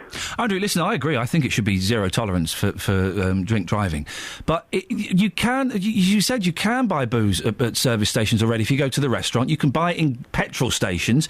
If you're on the motorway, if you turn off at a junction, within a mile and a half, you can find a country pub. So it's no different, is it? I think it is. I mean, you just said you turn off the motorway. You get out of that motorway mindset. I mean, I think a lot of us know. I mean, my house is fairly near the motorway, and I know you'd be belting along at 70 miles an hour, and then you come off onto the ordinary town roads, and you think, do you know what? I feel like I'm going really slowly. What's going on? You think, actually, I'm doing 30 miles an hour here. And then you slow down, and you get into the town driving mentality. But I think it's different on the motorway, and you've got to ask really, why do Wetherspoons want a pub on the motorway? I can't really see what else they're expecting. Well, obviously they're doing it to make money, and they've said as well, look, we're not going to particularly quiz people, we're not going to advise people on what they're drinking, and they've obviously seen an opportunity to make a bob or two. Andrew, thanks very much for your time. Andrew Micel, Director at Alcohol Concern. 08459 455 555 is the telephone number if you want to give us a call. When I first heard about this, I think we talked about this 6 months ago, Wetherspoons got their licence for this. I was kind of got on the outraged bandwagon and thought it was a ridiculous idea. 6 months later, now that it's actually opening, I don't think I have a massive problem with it. I don't think I have a massive... I mean, if you're driving on the M40, there's a chance and you're going past it at Junction 2, going away from London, there's a chance you've come from London. A pretty strong chance you've come from London, or you've driven through, places like Hamwell and Southall, places like that. OK? There are pubs there. There are pubs there. You can see some of them from the A40, M40, right? So you will have passed boozers. You can buy booze at petrol stations anyway. Go to the restaurant. Are we making a big fuss out of nothing? 08459 455 555. Maybe you're furious about it. Do let me know. Coming up to 7:30, let's get the travel news now. Here's Alice. Travel news for beds, cards and bugs. BBC Three Counties Radio. There's one lane blocked on the Great Barford Bypass heading west between the Bedford Southern Bypass and the Cardington Road because a car is broken down. Slow in the area there. The M1 southbound is heavy at junction 10 for Luton Airport, and the M25 anti-clockwise queuing between junction 18 for Chorleywood and 16 for the M40. Very thick fog still this morning. The major routes are badly affected, with the M1 and M40 looking very heavy on the cameras. Public transport has no reported problems. I'm Alice Glossop, BBC Three Counties Radio. Across beds, hearts and bugs. This is BBC Three Counties Radio.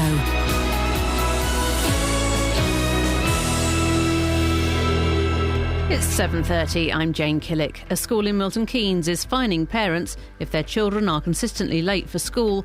Emerson Valley School is warning parents they face a £60 fine if children regularly miss registration. Britain's first pub at a motorway services opens its doors in Buckinghamshire today. The Hope and Anchor is owned by J.D. Wetherspoons and will be based at Beaconsfield service station on the M40. A woman from Bedford, who's one of four who claimed they were harassed by the Liberal Democrat peer Lord Reynard, has refused to rule out legal action against him. Bridget Harris says any decision to sue would depend on future circumstances. The weather, some dense fog around this morning, leading to a dull, cloudy day with a high of 6 Celsius. On to sport and in football, in the Premier League, West Brom and Everton drew 1-1 in Pepe Mel's first game in charge at the Hawthorns. Ian Dennis was watching. This wasn't a great game, but it was a fair result. At times, West Brom looked unbalanced, but the home side finished strongly following a half-time substitution, which improved Albion, with Anichebe replacing the ineffective Vidra. Morales latched on to Lukaku's flick to nip in and fire Everton ahead 4 minutes before half-time. Both teams were guilty of mistakes, and clear-cut chances were few and far between. A bullet header from Lugano from Morrison's cross salvaged a point, and Pepe Mel's opening game as head coach after Distan's injury time goal was quite rightly ruled out for offside. MK Dons can move up to 8th in League One if they beat Crewe tonight. Dele Alli returns to the Dons squad. The 17-year-old midfielder is a player that manager Carl Robinson rates very highly. He's a scary talent. He's arguably the best centre midfield player in the country for his age. So he's doing so well, and I don't think any need to upset that. Listen, there's going to be a multi-million-pound bid one day for Dele. We know that, but I think at this moment in time, I think it's important that he stays where he belongs. In the conference, Luton Town's closest rivals at the top, Cambridge, are away to Tamworth. And in the Southern Premier, there are home matches for Arlesey and Biggleswade. BBC Three Counties News and Sport. I'll be back with a full bulletin at 8. Dominique et Nick s'en allaient tout simplement, routier, pauvre et chantant. En tout chemin, en tout lieu, il ne parle que du bon Dieu, il ne parle que du bon Dieu. Across beds, hearts and bucks. This is Iain Lee. BBC Three Counties Radio. What fun! Down. What fun! The swear box strikes again. Who's been caught this time with a potty mouth? No, it's not. Kelly was trying to explain to me what a caller wanted to say, and I think when we're doing swearing, we have to be very careful. Of course we do. Let's come on. Kelly careful. said, says the C word isn't rude, and I said, what? The one that rhymes with rap. And I said that rap one again. Yeah. So you said and it. She said, you said it. Yeah, you said it. Write it on the list. No, that doesn't count. That means you're only one. I wasn't saying it to trick you. I was genuinely. The C word is different. You. I think it's universally acknowledged that the C word is the worst word in the world, and we're not talking about the one that rhymes with rap. No, exactly. So I needed to differentiate. Yeah. Well, you could have said, "Would you mean the one that rhymes with rap?" Oh, really? Yeah. Yeah. So come on. Put that down. Come on. You're one below Justin Dealey. That's incredible. Yeah, and he did all this in the space of 5 minutes. Oh, come on. Oh, poor Kelly Bates. Look, you could actually see her eyes kind of flicking as her brain is trying to build sentences without swears in. She's just not talking this morning. She's just so quiet. Oh. I'm really distracted as well. I made you all tea an hour ago and forgot to give it to you. Yeah, you forgot to get caller up as well. You forgot to get a guest up. I forgot to get Johnny Milton Keynes, who I meant to get and up Andrew now. Meisel, I had to get up. Yeah. But I think you might function on swear power. Okay. I think you might. I think I do. If you want to let some go, let some go. I can't. What are we going to do with the money? We were kind of jokingly saying yesterday we'd give it to a Tourette's charity. I don't know. Now, is that a sick... would that be offensive to do that? Is that appropriate to do that? I don't quite know what we do with the money. Do we go for a slap-up meal at prisoners? No, I think that would be wrong. To go for what? To give it to charity? Something good with it. Something good needs to come out of our vulgar language. We go for a slap-up meal at Dixie's, the classy fry-up. Let's have a little think. If anyone's got any suggestions for, it's going to be hundreds. The way Catherine's going, 50 pence a swear. She's got £1.50 already. Only one behind Justin Dealey. Any suggestions on what we can do with the money? We're going to do this right until Friday. 08459 455 555 is the phone number. And we're having a laugh, but I warn you now, if you phone in, be careful, OK? Let's not get carried away. Young ears. And it turns out young ears are probably listening to us right up until 9 o'clock. The amount of parents that are taking their kids into school late. School in Milton Keynes is fining parents if their kids are late 10 times in a term. I think that's a cracking idea. 60 quid. I think it's a great idea. I can understand it might be slightly problematic, but hey, having kids is slightly problematic. You deal with it, you're a parent, that's your job. That's your job. What's wrong with dropping the kids off at a mate's house and getting that parent, carpooling, I believe they call it in the United States thereof. You drop your kids off at Deirdre's house on Monday. She takes 4 kids. Then on Tuesday, you drop them off at Stephanie's house. Then on Wednesday, you take them to Mark's house. I don't know who these people are, by the way. I'm just making names up. Not making them up, they're real names. But 08459 455 555. On the subject of swears, Steve's in Redbourne. Morning, Steve. Morning, mate. All right? Yeah, I'm good, thank you, Steve. What you got for us? Well, the swear money, out of your swear box, send it to me and I'll put it in my swear box, because it'll be done by 7 o'clock. How long have you been doing your swear box? I haven't got one, because I'll be bankrupt by the time if I have one. Really? Have you got a really potty mouth? Oh, disgusting. Disgusting. And I'm above you before 7 o'clock in the morning. But do you not... How old are you, Steve? 56? No, 52. Okay, I was close. Do you not think about changing your language and cutting down on the swears? It don't worry me. If people don't like the way I am, well, you know, it's up to them. They can jog on. Yeah, I do let rip when we're showing our horses, and I think the judging's disgusting and that. I will tell the judges and give them, you know, a full blast of it. So you're taking your horses into competition. Yeah. The judges doesn't like your horse. You steam into them, letting rip. I'm assuming you mean swearing. Yep. And do they ever change their minds as a result of that? No, but they know where they stand then, don't they? Well, they know that they're stood in front of a really common foul-mouthed man. No, not really. You put it like this. My niece now, she's the 5th generation of doing the horses. Right. Right, and we've won nearly every major show in the country, Horse of the Year show, everything. Yeah. And when you've got judges out there who've never had horses and that, decent horses that should be judging, and they don't know what good horses, they put lame horses in front of you, you let rip, like, you know, you tell them straight. Steve, I appreciate your call, and you've given me an idea. OK, this is what we can talk about. When is it acceptable to swear? Is it ever acceptable to swear? In Steve's world, it's acceptable to swear at judges in horsing competitions. Horsing competitions? So when you don't get your own way. So when you don't get your own way from someone in authority, it's okay to swear at them. I'm not sure I completely agree with Stephen Redbourne there. But, dear listener, when do you think it's acceptable to swear? Kelly Betts? All the time, apart from in front of... You suss people out, don't you? Yes, you do. And you learn whether they're going to appreciate your bad language or not. And if you feel that they won't understand it, then you just don't swear in front of them. I was doing a TV show with Lionel Blair at the weekend. Lionel Blair of... Give us a clue. Give us the clue. He was telling a story, and he was miming the story. So he was. It wasn't that story, was it? No. He was going. So I was on the phone, and he made a phone gesture, and then I started talking, and he's doing the talking gesture, and I was telling him about my car. I said, Lionel, hey, calm down. You're not doing Give Us a Clue now. Yes, I got that one in. I felt proud of myself. But Lionel Blair, man alive, he's got a potty mouth on a television programme. He turned to this young lady, effing and jeffing. I was surprised by that. Showbiz folk do swear. They do swear a lot. When is it acceptable to swear? 08459 455 555. I've had a text through from my friend Tracy, who works for the NSPCC. All right, Trace. She says, give it to the NSPCC, you swear money.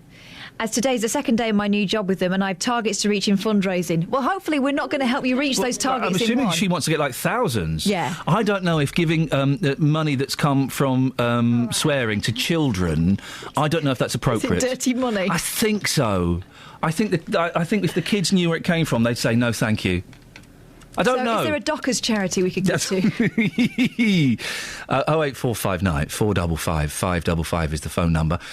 Late texts. This school in Milton Keynes that's fining parents if their kids are late. Andy says, if that school is going to start and fine parents for kids being late, then the parents should all get together and fine the school if their kids are being taught by unqualified teachers. Unqualified? And Rosie says many primary schools do not allow children to arrive before 8:45. Those that have breakfast clubs often charge. When I had one child at primary and one at secondary, we had to take one child each in the morning, which would not be possible for a single parent. 08459 455 555 is the phone number. Iain, this is an email. The school in Milton Keynes who fine the children for being late, I really do not think that can be enforced. There is a difference from not sending your children to school, which can be enforced. So, if the children are late and the parents refuse to pay, how are they going to get the money back? The other point, you cannot leave small children alone at school to take the older ones to the next school. That would be irresponsible. Sensible parents would not do that. Well, we were suggesting, emailer, that maybe you would take the older kids to school first. 08459 455 555. And on the subject of swearing, Helen and Milton Keynes, I had a swear box as one colleague was a potty mouth. By the end of 3 months, a local charity benefited by £60. He then chose to think before he spoke, as it cost him too much. His words, not mine. Well, the question is, when is it okay to swear? Are there any situations when it's okay? I've really curbed my language since having kids. Although at work, yeah, we can be a bit potty mouth in the office. The breakfast crew can be a little bit potty mouth. So I would like to curb it even more, really. And I think this swear box is a good idea. I've not sworn today. I have not sworn today. That's good news. Whereas some people, Catherine Boyle, has sworn 3 times. Of course you're not sworn. You're on air. I wasn't on air up in the office when I... You were silent in the office. When I was the first one to remember that it was National Swearbox Day for us week, and I sent an email to Justin saying, the girls haven't realised that we've got the swearbox today. Encourage them to swear. And then he let forth a tirade. But then he got... I think I can tell this story. Oh. Did you hear the way he got... he was trying to persuade Kelly Betts to swear. Did you hear what he did? Can I tell that story or not? Yeah. OK. Careful. So he said to Kelly Betts, to encourage her to swear, what's the opposite of buck? Buck. What's the opposite What's the opposite of buck? A doe? And Kelly went, I don't know what you mean. And he went, what's the opposite of buck? I have no idea what you're talking about. It sounds like buck. Oh, you mean it rhymes? Oh, you want me to say... Oh, I see what you're doing, Justin. The thick ways of getting people to swear by Justin Dealey. He's a criminal mastermind. 08459 455 555 is the telephone number if you want to give me a call. You can also send me a text, 81333. Start your text 3CR. Or, hey, here's an idea. We've got computers and everything here. They're not very good, the computers, but if you want to send me an email, you're more than welcome to ian.lee@bbc.co.uk, ian.lee@bbc.co.uk. Should we have a look at some of the newspapers? The front page of the Daily Mail. Sex pest storm. Look out, girls. There's a sex pest storm. Groping peer, in inverted commas, suspended because he won't apologise. He vows to sue Lib Dems. Clegg's accused of losing grip. Sex pest storm. This is the peer who says he's not done anything and no one can prove it. Yeah, the Lib Dems descended into... We'll be speaking to one of the people who claims to be a victim of this later on in the show. The Lib Dems descended into further chaos last night after the peer accused of being a sex pest threatened to sue the party. The extraordinary move means Nick Clegg now faces the gravest crisis of his leadership, with colleagues openly saying the Lord Reynard affair has been disastrously mishandled. Well, of course, Lord Reynard denies he's done anything. We'll be speaking to one of the people who claims to have been a victim of Lord Reynard a little bit later on in the show, and finding out exactly what she thinks. She was threatening to leave the party yesterday. Has she? On the subject of kids being late for school, Jonathan's in Luton. Morning, Jonathan. Good morning, Ian. How are you? I'm good. This school fining kids, fining their parents, it's a great idea, isn't it? Well, I think it's only fair that it's that it's mutual. So I think really that if they're going to fine kids for being late, regular late, or if any teachers are late, they're not affecting just an individual; they're affecting a class of 30. Yep. So that's something to take into consideration. I thought might as well throw that one out. So you're saying, what if the teachers are late, they should be fined? Exactly, they should be fined as a group. OK. I don't remember teachers being late very often. Is that a huge problem in schools? I don't think so. No, it isn't a huge problem, but you got to bear in mind that if a teacher is late, you're not just affecting an individual, you're affecting a class of 30. It's just something I thought I'd throw out. Jonathan, thank you very much indeed. I always remember. Do you remember this myth at school? It was an urban myth. Did you have this at your school, Catherine? That if the teacher was 15 minutes late for a lesson, you're allowed to go home. That wasn't true, was it? I don't think so. We used to look at the clock and it'd be ticking down. 12 minutes. Someone would turn up. It's funny that was all across the country. Did you have that at your school, Kelly Betts? That if the teacher was 15 minutes late, you were allowed to leave? No. Did you not? Or maybe since you were a sensible generation. But the thing is, after 15 minutes, you start to get a bit worried and think, I can't go, can I? Yeah. You bottle it. I can't. And then by the time you got up to go, the teacher would come in through the door. Or there'd be a supply teacher, and then everyone would sit back and go, here we go. For college, my attendance and punctuality was 99%, and the 1% was down to the bus driver that would be late. Oh, you've got to blame someone else, haven't you? Bus driver got me in trouble as well. Yes. You had to marry the bus driver, didn't you, because he got you into trouble? I launched a petition for a bus to school. Yeah. When I was a kid. We got one. Yeah. I don't think anyone told him, because we'd all be standing at the bus stop and he'd drive straight past us. Miserable bus drivers. There's a whole week's worth of phone-ins on that. Travel news for beds, cards and bugs. BBC Three Counties Radio.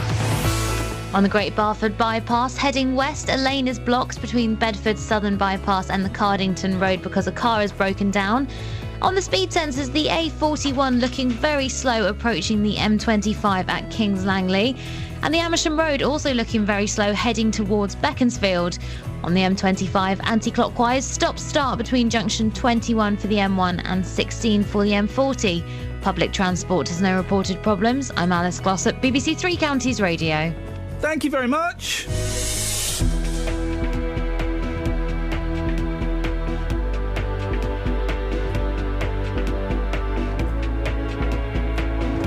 Right, 7:47. It's Tuesday, the 21st of January. I'm Iain Lee. These are your headlines on BBC Three Counties Radio. Parents will be fined at one school in Milton Keynes if they don't get their children to class on time. And Britain's first motorway pub opens on the M40 in Beaconsfield in Buckinghamshire today. 08459 455 555. Let's get the weather. Here's Elizabeth Rizzini. Beds, Herts and Bucks weather. BBC Three Counties Radio. Hello, very good morning to you. We've got plenty of fog out there on the roads this morning. Reduced visibility, a fog warning from the Met Office, valid until midday because it is going to be very slow to clear at this time of year. Temperatures hovering, well, just above freezing, at freezing for many of our weather stations across the three counties, and they're not really going to rise very far while the fog persists. It's really quite dense in patches and it's much more widespread than it was yesterday as well. So something to watch out for this morning. As we head into the afternoon, it's a slightly cheerier story in that the breeze will pick up. It will help to not only disperse the fog but also to give us a bit of brightness a bit later on through the day, and this will help to lift the temperature, of course. So by the end of the afternoon we're probably looking at somewhere between 5 and 7 degrees in most places. That's 45 in Fahrenheit. Staying dry all day, of course. Not so for this evening and overnight. I think dry for the first half of the night, and then gradually we'll start to get outbreaks of rain coming in from the west, perhaps the odd heavy burst at times, most of it tending to be fairly light, and it will stick around into tomorrow morning as well. It's a very slow moving front, so we'll start the day off tomorrow on around 4-5 degrees Celsius. It'll be wet for much of the morning, a rather grey and dreary day, I'm afraid, taking its time to clear, that weather front will, and then further showers at times on Thursday. Friday's looking mostly dry until we get to the week, to the evening. That's the forecast. Thank you very much, Elizabeth. Nick Coffer on BBC Three Counties Radio. Every weekday between 12 and 3, I'm here with a little bit of celebrity. My geography teacher at school resurrected a jazz standard song, which was Won't You Come Home, Bill Bailey. It made me dedicate myself to trying to be better. I always felt that wasn't quite good enough. Expert advice. Absolutely, you've got it. You've nailed it. I am so happy. Thank you. And loads of really great music. Nick Coffer. Weekdays from 12 on BBC Three Counties Radio. Now, we talked about this yesterday. It's on the front page of quite a few of You're right, Catherine. You're waving the finger as if to say don't go any further. Carry on. OK, thank you very much indeed. Sorry. Oh, no, hang on. I've just rewritten the cue a bit, that's all. Oh, OK, thank you. I appreciate that. Thank you. Yes, it's on the front page of some of the newspapers today. Lord Reynard's membership of the Liberal Democrats has been suspended amid sexual harassment allegations for which he refuses to apologise. The peer refutes the claims of several women, including Hertfordshire activist Susan Gashak. She told us yesterday she would resign from the party if Lord Reynard took up his seat in Parliament yesterday. Well, Susan joins me now. Morning, Susan. Morning, Ian. Are the kids, are they at school now? They've left. OK. Just walked out the door. They played a huge part in yesterday's broadcast, and I'm good as long as they're on their way. Has his suspension changed anything, Susan? One's still a member of the party, and actually it's a bit of a relief that now this is really being taken seriously, and he is being investigated now for bringing the party into disrepute, which is quite nice. I'm not in a horrid way, but actually it's quite calming for myself as one of the victims. Well, you sound more relaxed. You did sound very upset yesterday. Yeah, I have been. It's not nice being the front page of nearly every paper for the last 5 days and having lived with this for 7 years now. It's been very emotional. So, at what point yesterday did you decide to stay in the party? And who did you know? Do you have to notify people of your decision? No, I'd only have to notify membership if I actually cut up my membership card. I decided when the statement was released and my phone started going mad about 2:00 yesterday afternoon, that I would stay to the end of this process and see where this process ends. What do you make of Lord Reynard's statement? He said he'd offered to apologise to all the women involved. He didn't offer to me to apologise, and part of his statement says, I offered mediation in October 2013. Well, he never offered mediation to me. I'm just getting more and more surprised by the standards of his statements and the length of them. The statement was 2,500 words. And there is so much in there that is just shocking. Part of the statement, I'm not going to read the full 2,500 words, but a few sentences. He said he regretted, if I ever have hurt, embarrassed or upset anyone, then it would never have been my intention. And of course, I regret that they may have felt any hurt, embarrassment or upset. But for the reasons given, I will not offer an apology to the 4 women complainants. I do not believe that people should be forced to say what they know they should not say or do not mean. What's your reaction to that? I'm just appalled. It also goes on to say that we've got devastating evidence about some of the women, and it just is shocking. I mean... devastating evidence about the 4 women? Yeah. What evidence would that be? I don't know. I would love to know. But something that would sully your names? Yes. And I find that as having been through this process and been a victim of this process quite harrowing, because it's like going back to the 1950s, and where we had women that they wouldn't prosecute men for doing things against them because of what they wore or what they said or what they did. Now, you said yesterday, Susan, that you all you wanted was an apology. Yes. You didn't want to take this further legally. Mm-hmm. One of the women is refusing to rule that out. Do you think the threat of that action makes an apology less likely? It possibly does. I mean, we've been accused of colluding and conspiracy as well. It almost feels like we're on trial. But each one of us wants a different thing out of it, I think, at the end of the day. I mean, I'm quite happy just to accept an acknowledgement and an apology. And I hope that's where we end with this. If he apologised, would you be happy for his suspension to be lifted? Oh, possibly, yes. I wouldn't rule that out, because all I've asked for, all the way through, I've been kind about the man and his political achievements, and I just want an apology. But of course he has apologised to one of the women before, and then reneged on what he said to her. I'm going to ask you the last 2 questions, Susan. I'm going to ask you 2 questions that you may find slightly uncomfortable. Okay. If they are, tell me, and I'll back away. Okay. That I have heard some critics of yours who said you've overreacted to what may or may not have happened. What's your response to them? They weren't there at the time. They weren't there when he propositioned me and made me feel so vulnerable. I mean, he made me feel like I'd wrecked my political career by saying no to him. And finally, Susan, and I really appreciate your honesty on this, it's fascinating to hear. Do you have any sympathy for him? I feel sorry that his mental health is being affected, but our mental health are being affected too. Well, Susan, I appreciate you coming on, and you do sound a lot calmer than you did yesterday. Thank you, Iain. I guess we'll follow this story and see what happens, and maybe speak to you again soon. OK. Thank you very much for your time. OK, not a problem. Susan Gashak there, who is still a member of the Liberal Democrats. Of course, we have to say, Lord Reynard has always denied he's done anything wrong. Fascinating story. Someone's not quite telling the truth. Is that right? That's not quite the right phrase, is it? There's someone is perceiving the truth in a different way. I think that's a better way of seeing it. Both of them have their truths, but it's being perceived in a different way. And I really appreciate Susan Gashak coming on and being as honest and as open as she has been. 08459 455 555 is the telephone number if you want to give me a call. Let's speak to Jamie on the A5. Morning, Jamie. Good morning. Jamie, what do you want to say? Yeah, I'm kind of confused why he should apologise if he's not guilty. I'm accused of robbing your house, and then I'm not guilty of doing it. Jamie, the line is terrible, but I got your point. And this was a point I was pondering over yesterday with Paul Scoynes. So hopefully you can hear me on the radio. We'll let you go, but hopefully you can hear me on the radio.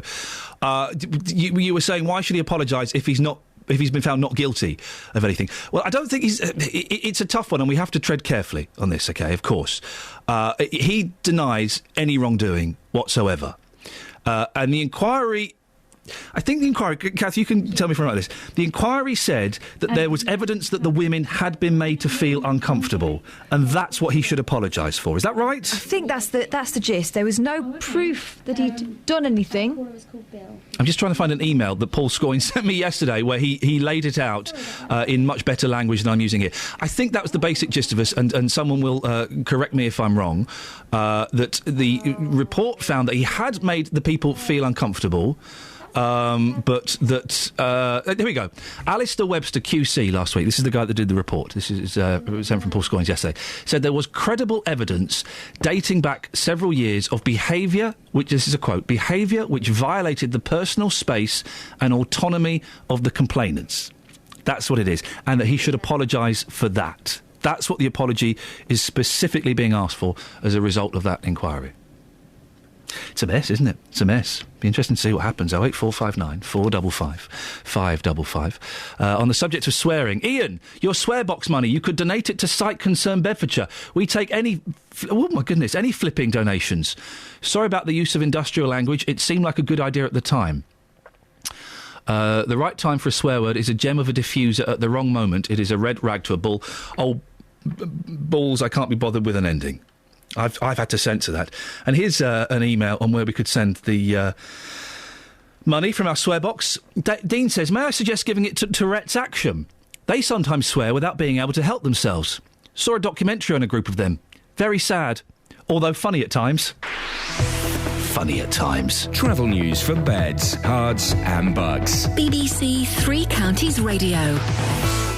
We've had an update in from Bill on the Great Barford Bypass. There's a lane blocked between the Bedford Southern Bypass and the Cardington Road because a lorry has broken down, and there are queues now going back to the A6 junction.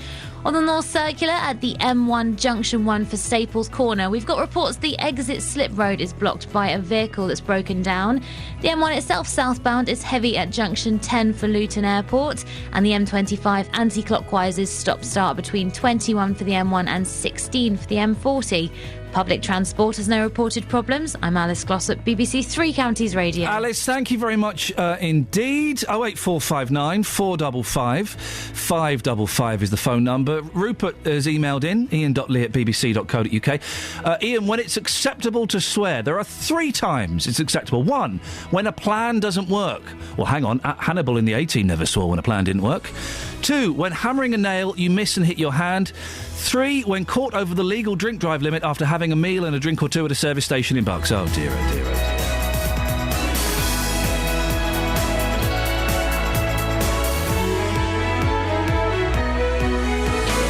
dear. Local and vocal across Beds, Herts and Bucks. This is BBC Three Counties Radio.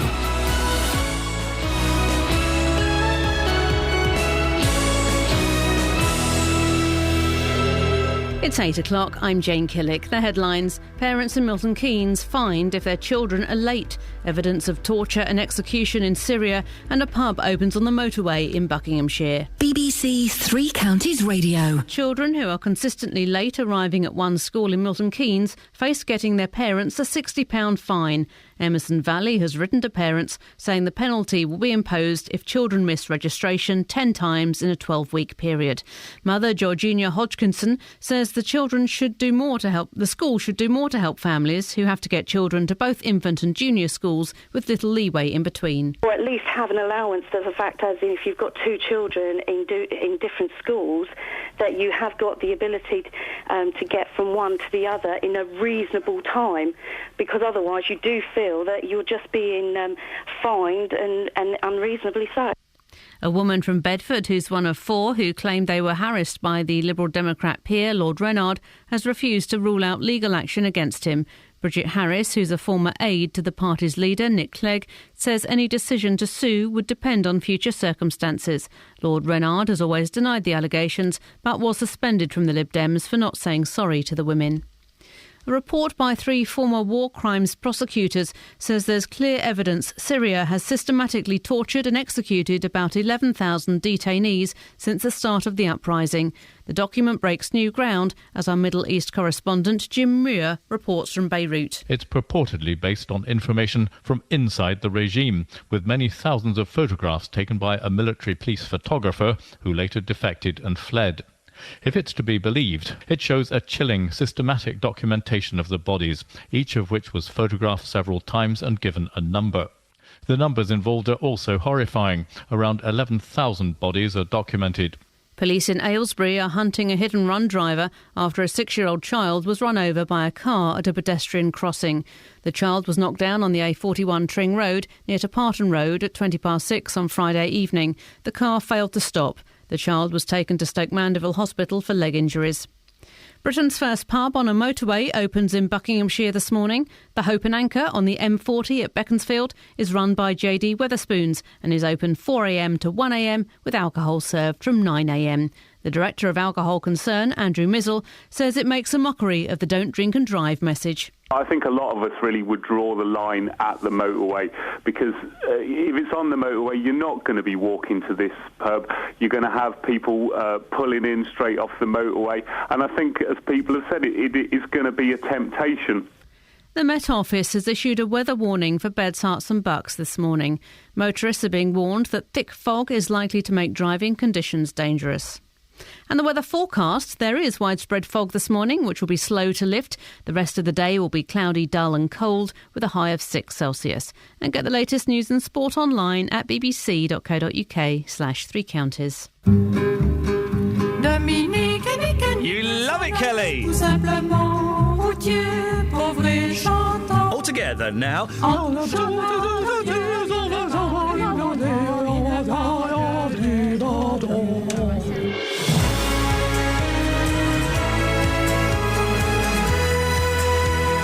Kelly is furious that we keep playing that song. And what's making her even more furious is she can't swear out of anger. What fun, what fun. Morning, this is Iain Lee, BBC Three Counties Radio. A busy show so far. If you want to get on the air, I suggest phoning now. We've got 3 free lines. Now is an excellent time to call, as it's been very busy so far, so grab them while you can. Here are some of the things we're talking about. A Milton Keynes school is warning parents they'll be fined if their children are consistently late in the morning. Well, I don't think I have a problem with that. Kids should turn up for school on time. The UK's first motorway pub is opening on the M40 in Beaconsfield today. Is this a danger to the motorway system? Or has Wetherspoons got a cracking free advert out of it? Also, swear boxes. When is it ever acceptable to swear? We've got a swear box here. Kelly Betts is literally biting her tongue right now. You're right, Kelly? Yes. I have to say... Yes? Carefully, that I actually feel better, but not. I feel really good about myself. I feel like I like you this morning. Well, instead of swearing at each other, we've been really, hi mate. Yeah. It's nice. It's having a positive impact on your sad little life. It really is. She hates it. Facebook.com/BBC3CR. Send me a text, 81333. Start your text 3CR, or give me a call, 08459 455 555. Across Beds, Herts and Bucks. This is BBC Three Counties Radio. And here's the thing. I can't be the only person that's had this. I was furious last night when I checked my bank statement and saw that my monthly mobile phone bill, that should have been £36 a month, was £70-something a month. I went online, eventually managed to remember my password, looked at my online phone bill, because they don't send it out on paper anymore, do they? They don't even send an email. You get a text saying, your bill's online. I won't look at it. I've been charged about £36 for receiving pornographic texts. So I looked at the previous month, another 30. The month before. Over the last 3 months, I've spent £100 receiving pornographic text. Now, I've got an old Nokia 3310. It's WAP-enabled, but that's it. I don't even get the, in inverted commas, benefit of those mucky texts. I can't see what's being sent to me. So I sent a stop. Apparently sending stop is the worst thing you can do. Basically, you're putting your hand up and going, hello, yes, my phone's here, send me more things. And these little so-and-sos, thank you, they've been nicking money. They've nicked over £100 from me. If you've ever had this happen to you, I'm furious. I'm really furious. How did you stop it? And did you have any luck getting your money back? There'll be a phone call to my service provider today. I tweeted about it. My service provider tweeted me last night, "Hi, Iain. What's the problem? Can we help?"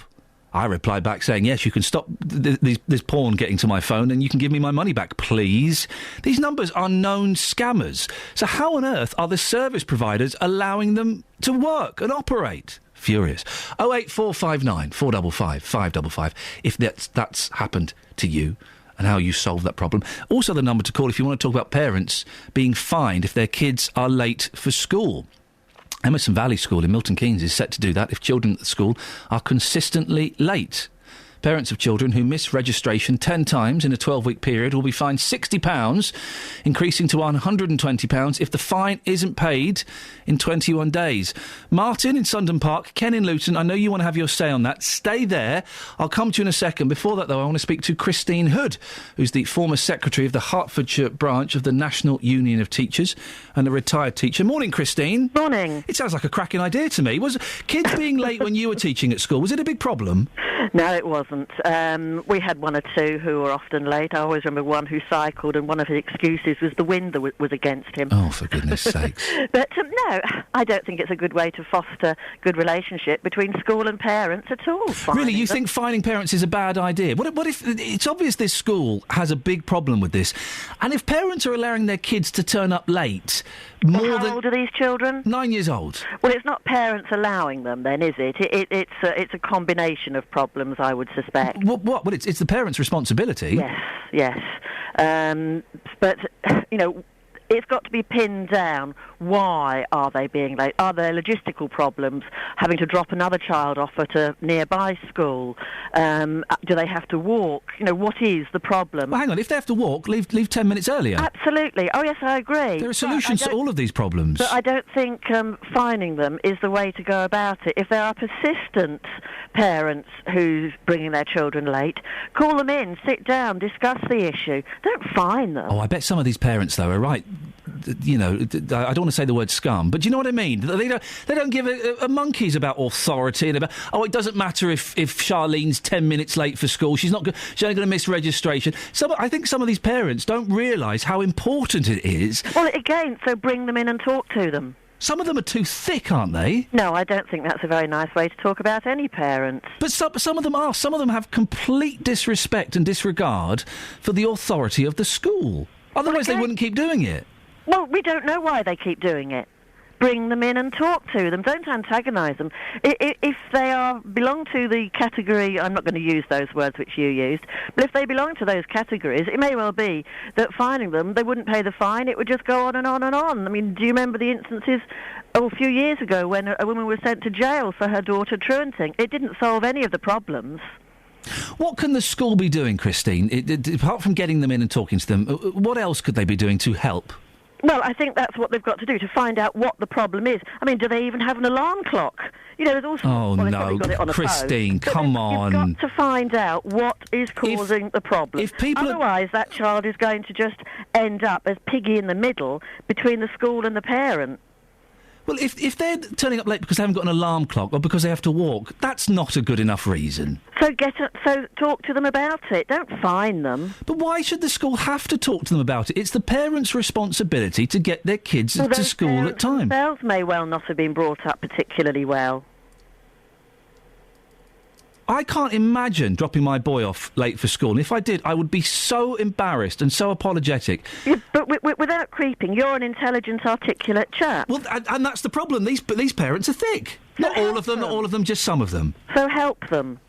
I mean, one of the problems as well is the rather unnecessary emphasis that Ofsted puts upon punctuality and attendance. It's not an unnecessary thing. You should turn up at time for school. How late are we talking? Well, I don't know, but they're missing registration, and it's happening more than 10 times in 12 weeks to get the fine. Right, so once a week a child is late for registration. How late? 5 minutes, 10 minutes, half an hour? It's too late. 1 minute is too late. If school starts at 8:30, boom, you should be there at 25 past. I think you've got to allow for traffic issues. I mean, this morning I drew the curtains, it was foggy. Leave 20 minutes early then. That's what my mum used to do. Do they have to wait for a partner to come home from a night shift if there are other children? Tough. Sort it out. You've had kids. You should get your kids to school. Well, what excuse? Of course you should. Christine, there are problems in life. Christine, I couldn't turn up late, 15 minutes late. 10 times in 12 weeks here, I would get the sack whether my kids were poorly, whether my car had broken down, whether it was foggy. Once or twice, I could get away with it. But 10 times? Well, it works out to less than once a week. Which is unacceptable behaviour. Well, I think it's unacceptable, but I don't think fining, particularly escalating the fine, is the way around it. I think you've got to sit down and talk about it. Christine, always nice to have you on the show. Thank you very much. Christine Hood. I'm not saying all of the parents are thick. I would suspect that a percentage of the parents are thick. They haven't got an alarm clock. They're walking. Oh, it's a bit foggy. Oh, leave early. I'm getting angry about this. I've been quite calm. They haven't got an alarm clock. Everyone's got an alarm clock on their phone. That's no excuse. Go and buy an alarm clock for $3.99 from Argos. For good, don't put your pen and paper down. I'm hovering over the swear box. There will be no swearing. They've got to walk. Well, hang on. Work out how long it takes you to walk and leave 10 minutes early. I don't want to talk about the good old days, but let's talk about the good old days. Yes. Some people used to walk for 45 minutes to get to school. Yeah. And you just know you've got to set out. Surely the first week you get that down, you know exactly how long it takes and you know how much to allow for. Surely. I'm getting angry. And if Christine is a retired teacher, and I always enjoy speaking to Christine, she's good value, I think. But if teachers are saying, we shouldn't, Ofsted have introduced this tough rule where you have to keep time. It's school. Of course you have to keep time. 08459 455 555. Martin's in Sundon Park. Morning, Martin. Oh, good morning. Have I got this completely wrong? It's school. You turn up on time for school. Yeah, definitely. Yeah, you got it right. I think the onus needs to be put more on the child. What we used to do in our day was I was a prefect at school and I was a late duty prefect. And if the child, up to about, say, 5 minutes late, their names were taken, put in a book, we stood at the gates waiting for them, and they were given a detention if they were late more than 3 times in a week. But then they were worried about getting a detention then. They used to rush in. It cured the problem. Yep. Exactly. I was afraid, feared of being late for school because I would get told off, I'd have to go and stand outside the headmistress's office, I would get a detention. There are all of these things. And for parents to instill the attitude in kids, it doesn't matter if you're late. What are they going to do? They can't touch you. What are they going to do? If parents are putting that in their kids, then they are not teaching children to respect their teachers. That's right, and it's not preparing them for a working life either. Well, have you got a job, Martin?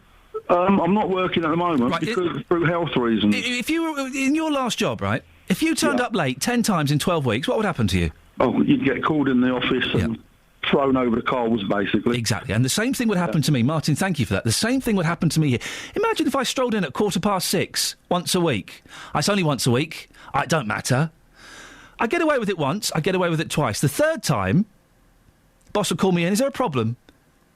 Iain, is there anything we need to look at? No, it's fine, don't worry, it won't happen again. If I did it 10 times in 12 weeks, there is a strong chance I wouldn't be here anymore. Lots of interesting Facebook comments. We'll get to those in a bit. 08459 455 555. 8:15, let's get the travel news now. Here's Alice. Travel news for beds, cards and bugs. BBC Three Counties Radio. Lots of problems around Bedford this morning. On the Great Barford Bypass heading west, there's a lane blocked between the Bedford Southern Bypass and the Cardington Road because a car has broken down. Queues there are back to the Black Cat roundabout. We also had a call in from Bill. This is on the Bromham Road. A lorry has broken down as you approach the A6. Very slow on the speed sensors with queues approaching that. The M25 anti-clockwise is stop-start between junction 21 for the M1 and 16 for the M40. Public transport has no reported problems. I'm Alice Glossop, BBC Three Counties Radio. Alice, thank you very much indeed. Right, it's 8:16. It's Tuesday the 21st of January. I'm Iain Lee. These are your headlines on BBC Three Counties Radio. Parents will be fined at one school in Milton Keynes if they don't get their children to class on time. Britain's first motorway pub opens on the M40 in Beaconsfield in Buckinghamshire today. In football, it was a 1-1 draw for West Bromwich Albion and Everton in the Premier League last night. The weather, fog, slow to lift and remaining cloudy and dull with a high of 6 Celsius. Coming up, we'll be speaking more about that pub that's open on the M40. Is it a potential death trap or is it a cracking advert for Wetherspoons? We'll also be speaking to Justin about kids being late for school. BBC Three Counties Radio.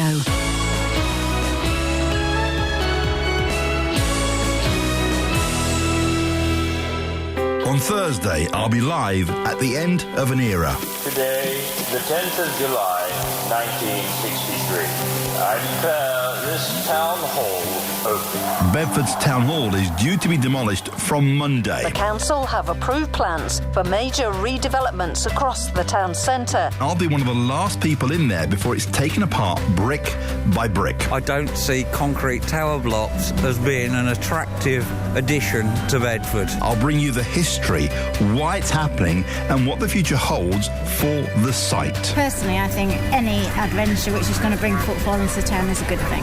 Listen from 3 on Thursday afternoon as I'm live from Bedford Town Hall.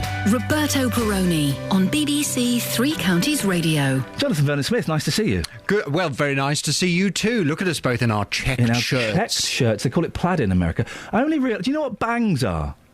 Pardon? Bangs. Bangs? Bangs. Well, I don't think so. In America, it means you're fringe. You bang? Yeah, they talk about you got nice. Oh, she's got nice bangs. It's and I know. And I only found this out about 6 months ago. It means you're fringe. Really? Yeah. Well, they have all kinds of funny words, don't they, over there? They do. Sidewalk. Oh, for goodness' Yes, sakes. Exactly. Mailbox. What's that? Mailbox? Yes. Garbage. Oh, they trash. Trash. Some people say trash and garbage over here now. I won't. It's rubbish. Rubbish. Of course it's rubbish. Utter rubbish. Yes. What's on your show this morning? Well, this morning on the Big Phone, in picking up on this this Wetherspoon story. Yes. From 9 this morning, I'm asking, do you see anything wrong with motorway pubs? The first ever motorway pub has opened in Buckinghamshire this morning. JD Wetherspoon's Hope and Anchor pub will serve pints to customers on the M40 from 9 o'clock, 7 days a week. Critics say it'll encourage drink driving, but Wetherspoons argue customers want motorway pubs, and this will be the first of many. So the first of many motorway pubs here in Beds, Herts and Bucks. Well, I'm interested to hear from you this morning. Do you see anything wrong with it? Do you think it's a good idea or a terrible idea? Your calls on 08459 455 555 from 9. I'm Googling because I don't think it's... it's the Hope and Champion. Oh, I've got Hope and Anchor. Yes, I know. We said Hope and Anchor earlier on, and I think James means it's the Hope and Champion. Is it? That's why I'm Googling, so I want you to have the facts. I want you to go on. Well, I shall change that then. Armed with the facts. I'm not sure that the Hope and Anchor was a better name. Across Beds, Herts and Bucks. This is Iain Lee. BBC Three Counties Radio. Always good to be armed with the facts. Always good to be armed with the facts. Some Facebook comments on being late. Buster Larkham says, I'd go to jail rather than pay a fine issued by a teacher. Luann says, it seems to me the schools are finding this funding thing a great moneymaker. What with holidays, now this, what next? Charging to see the teachers? It's getting to be as bad as Ryanair. Gary says, if they didn't take so long doing their makeup in the morning, mums would have their kids on time.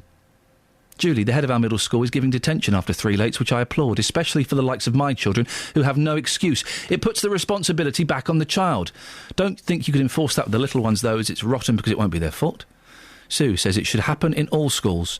I expect it's always the same parents. It must play havoc with the classes in the morning. Very little sympathy from me. A little bit. Yes, if your kid's at another school and it starts at a different time, you've got 2 schools, yeah, it's a logistical nightmare. Tough. Work around it. Sort it out. Carpools. You know, get one of the parents to take some of the kids to school on a Monday. You do it on a Tuesday. You can make this work. You have to make it work. My parents made it work. What's so different? Or maybe I'm completely out of tune with what's going on. 08459 455 555. On the subject of this Wetherspoons that's opened, Junction 2 of the M40. Morning, Mike. Morning, Ian. Mike, what do you want to say?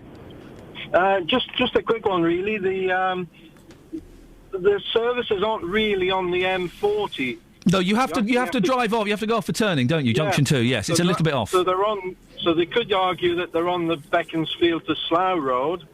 So what's the difference from having a pub sort of 100 metres further down the road? Everyone has to be responsible. It's not like Toddington or Newport Pagnell where the services are on the motorway. I'm coming round more to the way of thinking that this isn't really a massive problem. When I first heard the story 6 months ago, knee-jerk reaction, shock, horror, hold the front page. Now I'm kind of thinking, Melvin, that it's not such a bad thing at all, that really it's not going to cause that many problems. And you're right, it's not on the M40 precisely. Those services, I know them very, very well, because my mum used to live around there. Well, she still lives in Gerrards Cross. I know those services very, very well. You have to drive off, and it's going to take you 2 or 3 minutes, 2 minutes, to get off the motorway and get to that pub. Yeah. Quite right. Melvin, thank you very much for highlighting that. JVS will be talking about that. I am starting to wonder... Yeah, it's Melvin Bragg, wasn't it? Was that not Melvin Bragg? Oh, right. I thought that was Melvin Bragg. Yeah, he come on as Mike. Oh, OK. I thought it was... Oh, is it not the Melvin Bragg? I'm starting to think, and we got an email from Paul Scoynes, and I'm starting to think we've been sucked into the Wetherspoons PR machine. We're doing their job for them. Yeah, a little. We're advertising this boozer for them. When you say motorway pub, you make it sound like a booze drive-through. Yeah. It's really not that, is it? There's an idea, though. That would be interesting. Yeah. Hello, can I help you? Yeah, can I get 3 pints of bitter, please? Do people still drink bitter? I think Some do. I think we do. I'm worried if maybe we are doing their advertising. Well, they're not answering the phone now, so maybe they rushed off their feet. Yeah, it could maybe be. They've called the PR man to help behind the bar. Shall we not mention the pub anymore? Yes, let's knock it on the head. Shall we knock it on the head? I know Jonathan's doing it at 9 o'clock. For the last 35 minutes, let's not give them the publicity they so crave, and we've so been serving up to them. That'll teach them. Yeah, that'll learn them. Kelly? Yeah? Yeah. Yeah, we go. All righty. That's what I'm talking about. 08459 455 555 is the telephone number. We're talking about this school as well. This is the thing that's really got me... it's got me very angry. Very angry indeed. This school, Emerson Valley School in Milton Keynes, is going to fine parents if their kids are consistently late. Parents of children who miss registration 10 times in a 12-week period will be fined £60. Well, what do you think? Justin? Yeah, hi, mate. How you doing? Yeah, I'm good, thank you, Justin. What's your take on this? Yeah, well, basically, I mean, the schools nowadays are run as clear as a business, aren't they, really? I mean, they can't...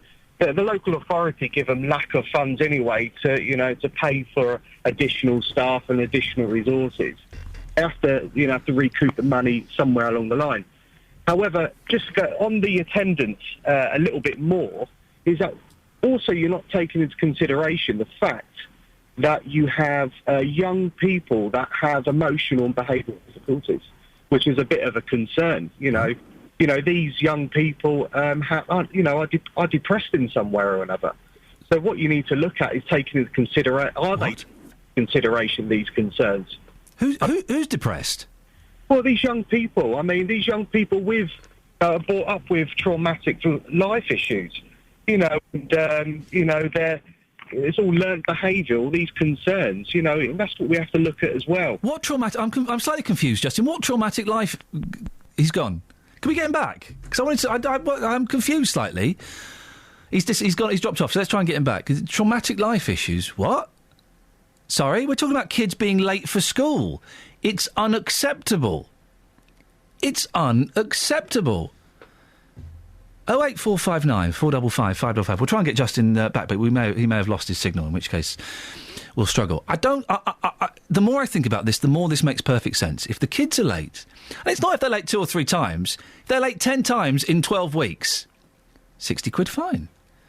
People are saying, it's a money-making scheme. Well, they're not, unless there are... Is he back? OK. Unless there are 100 kids... Justin, you talk about it being a money-making scheme. Unless there's 100 kids doing it every term, they're not going to make that much money. Well, possibly. I mean, the school get it in no other way. But I'm confused about this. What traumatic situations are you talking about? What, having to be punctual? I mean, well, perhaps not just, it's punctual, but however, these young people, have, their life experiences are difficult. No, it's not. They're kids. Go and get a mortgage. Go and worry about how you're going to feed your family. That's difficult. They're kids going to school. They're 9. Turn up at school on time. It is a good reply, but however, that's a completely different age group about mortgages, etc., isn't it? But what trauma are 9-year-olds facing, Justin? You could be looking at emotional abuse, physical abuse. Oh, for goodness sakes. Yeah, so we have to take it into consideration. No, we don't. Justin, listen, the number of kids going to school who are facing emotional and physical abuse, it's too high, whatever the number is, but it ain't that many. And no, you listen, most of those kids, how can you blame punctuality, a huge punctuality problem, on emotional and physical abuse? I'm hoping that the other, the callers that hopefully are on the line now will actually support that. Support what? You've not said anything. Yes, The problem of punctuality at this school is because the children are physically and emotionally abused. No, not necessarily. That's what you just said. High majority. There's a high majority of young people. No, there's not. There's not, Justin. Difficulties that are unrecognised. Justin. So if these learning difficulties are unrecognised, not met by the school, and then they'll be facing, a reluctancy to attend school. Because You've just changed tack. You've gone from emotional and physical abuse to learning difficulties. Which one do you want to talk about? Because they all come hand in hand in one way or another. So what are you saying? The majority of kids have got learning difficulties? The majority of kids are facing physical and emotional abuse? Because if that's what you're saying, Justin, that's complete and utter nonsense. Young people with emotional behavioural difficulties and those with unrecognised moderate learning difficulties that are not being recognised on their own. What's that got to do with kids coming into school late? Their parents are bringing them in. Because it makes them reluctant to attend school, so the behaviour at home is bad. So that's why they're late at school, because a significant portion of kids have got learning difficulties and are emotionally and physically abused. Well, there's a majority of young people within the education system that aren't recognised and taken that into consideration. So the majority of kids within the education system have learning difficulties and they are physically and emotionally abused. Is that what you're saying? Equally saying... Is that what you're saying, yes or no? No, not at all. So what are you saying? Put it in a sentence that I can understand. That's because you're interrupting me. I agree with... there are percentage equally that where you get families that need that additional support to try and get their young people into... How many kids are emotionally and physically abused and have got learning difficulties? That's the point I want to focus on. I haven't got stats, unfortunately. OK, so you're literally pulling figures out of the air, so you don't know? I've not pulled a figure out of the air. You keep saying majority, and I don't know what that's in reference to. Yeah, well, I'd love to have these figures. Actually, what I'll do, I'll get the figures for you. Please do. And I'll call in, and then I'll email you. It's no problem. No, call in, because it'd be good to have a talk about this, and I appreciate you calling in. I'm just getting frustrated because what I've heard you say is the word majority in reference to kids who are physically, emotionally abused, and that's not the case. Thank God. No, I think Well, I mean, the thing is that the way you're responding to me, which is quite frustrated. Can you imagine the young people that feel like that within education? They won't want to go to school. What has a radio presenter on a local radio station got to do with the way kids are treated at school? I'm not a teacher. Because it's about behaviours that aren't recognized. Justin, I mean, if anybody could translate that... 08459 455 555. Was it... really? I was really trying to follow the thread of that. I was getting frustrated because he was saying one thing, then backing down from it. Oh dear, 8:30, let's get the travel. Travel news for beds, cards and bugs. BBC Three Counties Radio. On the Great Barford Bypass heading west, there's a lane blocked between Bedford Southern Bypass and the Cardington Road because a car has broken down. Queues are going back to the Black Cat roundabout. Also on the Bromham Road, a lorry has broken down approaching the A6 and there are delays on the speed sensors there. A1M southbound struggling between the Stevenage junctions 8 to 7 and there's still very thick fog out there. Major routes are being affected by this, the M1 and M40 looking particularly bad on the cameras. Public transport has no reported problems. I'm Alice Glossop, BBC Three Counties Radio. Well, that last caller has just cost me 50 pence. 50 pence I was glad to pay. Let's get the news, shall we, with Jane? Across beds, hearts and bugs. This is BBC Three Counties Radio.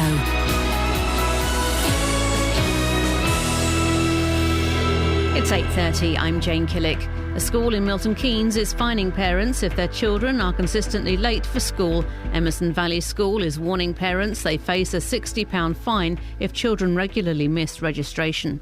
Britain's first pub at a motorway services opens its doors in Buckinghamshire today. The Hope and Champion is owned by JD Wetherspoons and will be based at Beaconsfield service station on the M40. A woman from Bedford, who's one of 4 who claimed they were harassed by the Liberal Democrat peer Lord Reynard, has refused to rule out legal action against him. Bridget Harris says any decision to sue would depend on future circumstances. The weather, some dense fog around this morning, leading to a dull, cloudy day with a high of 6 Celsius. And to sport and in football, in the Premier League, West Bromwich Albion drew 1-1 with Everton last night. Stevenage defender Ben Chorley has left the club on a free transfer and joined Portsmouth. The centre-half joined Borough a year ago, but injury restricted him to just 14 appearances for Stevenage. MK Dons can move up to 8th in League One if they beat Crewe tonight. Dele Alli returns to the Dons squad. The 17-year-old midfielder is a player that manager Carl Robinson rates very highly. He's a scary talent. He's arguably the best centre midfield player in the country for his age. So he's doing so well, and I don't think there's any need to upset that.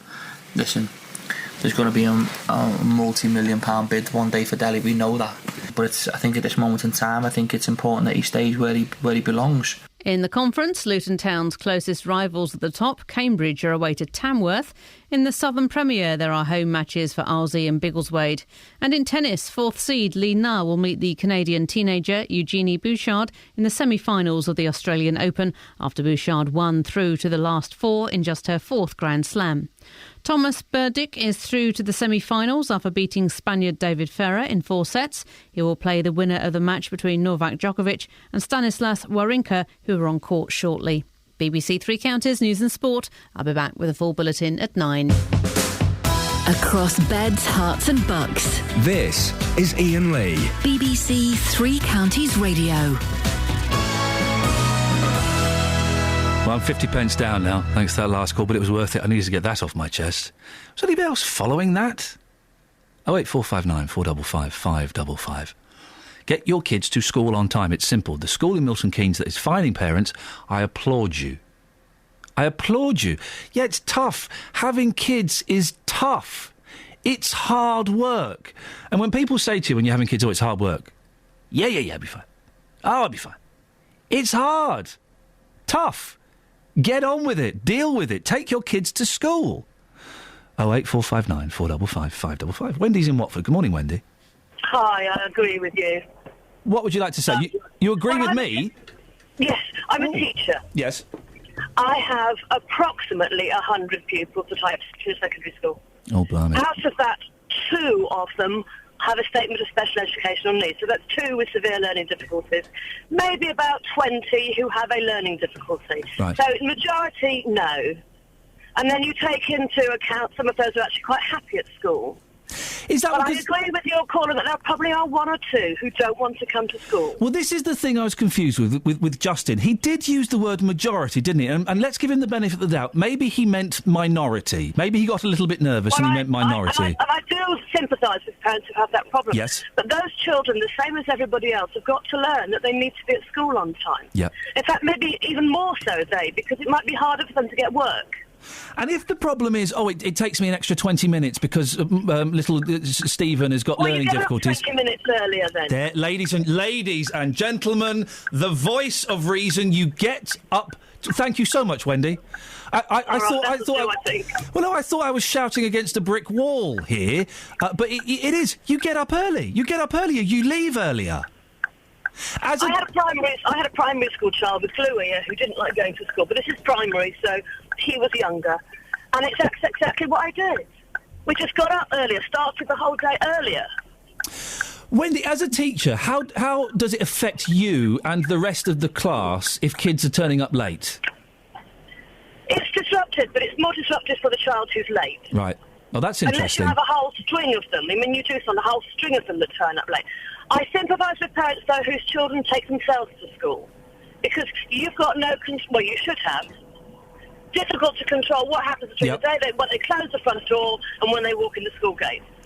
But again, that should have been instilled from a young age, that you go straight to school and you turn up, a couple of minutes early for school. That should have. They should have. If they're walking to school on their own, they should have that in their head. And my own children are not late to school. And I don't. And they get themselves up, they get their own breakfast, they get themselves out the door and they take the train. Is fining the parents going a little bit too far? That's what some of the texts and emails have been saying this morning. I'm not sure about that, because some of these parents may not be able to financially manage it, and it just puts more pressure on the family. So, no, I personally wouldn't do that. Wendy, I appreciate your call this morning. Justin, call back in. He did mean minority. Okay, so benefit of the doubt, he did mean minority. But Wendy's right.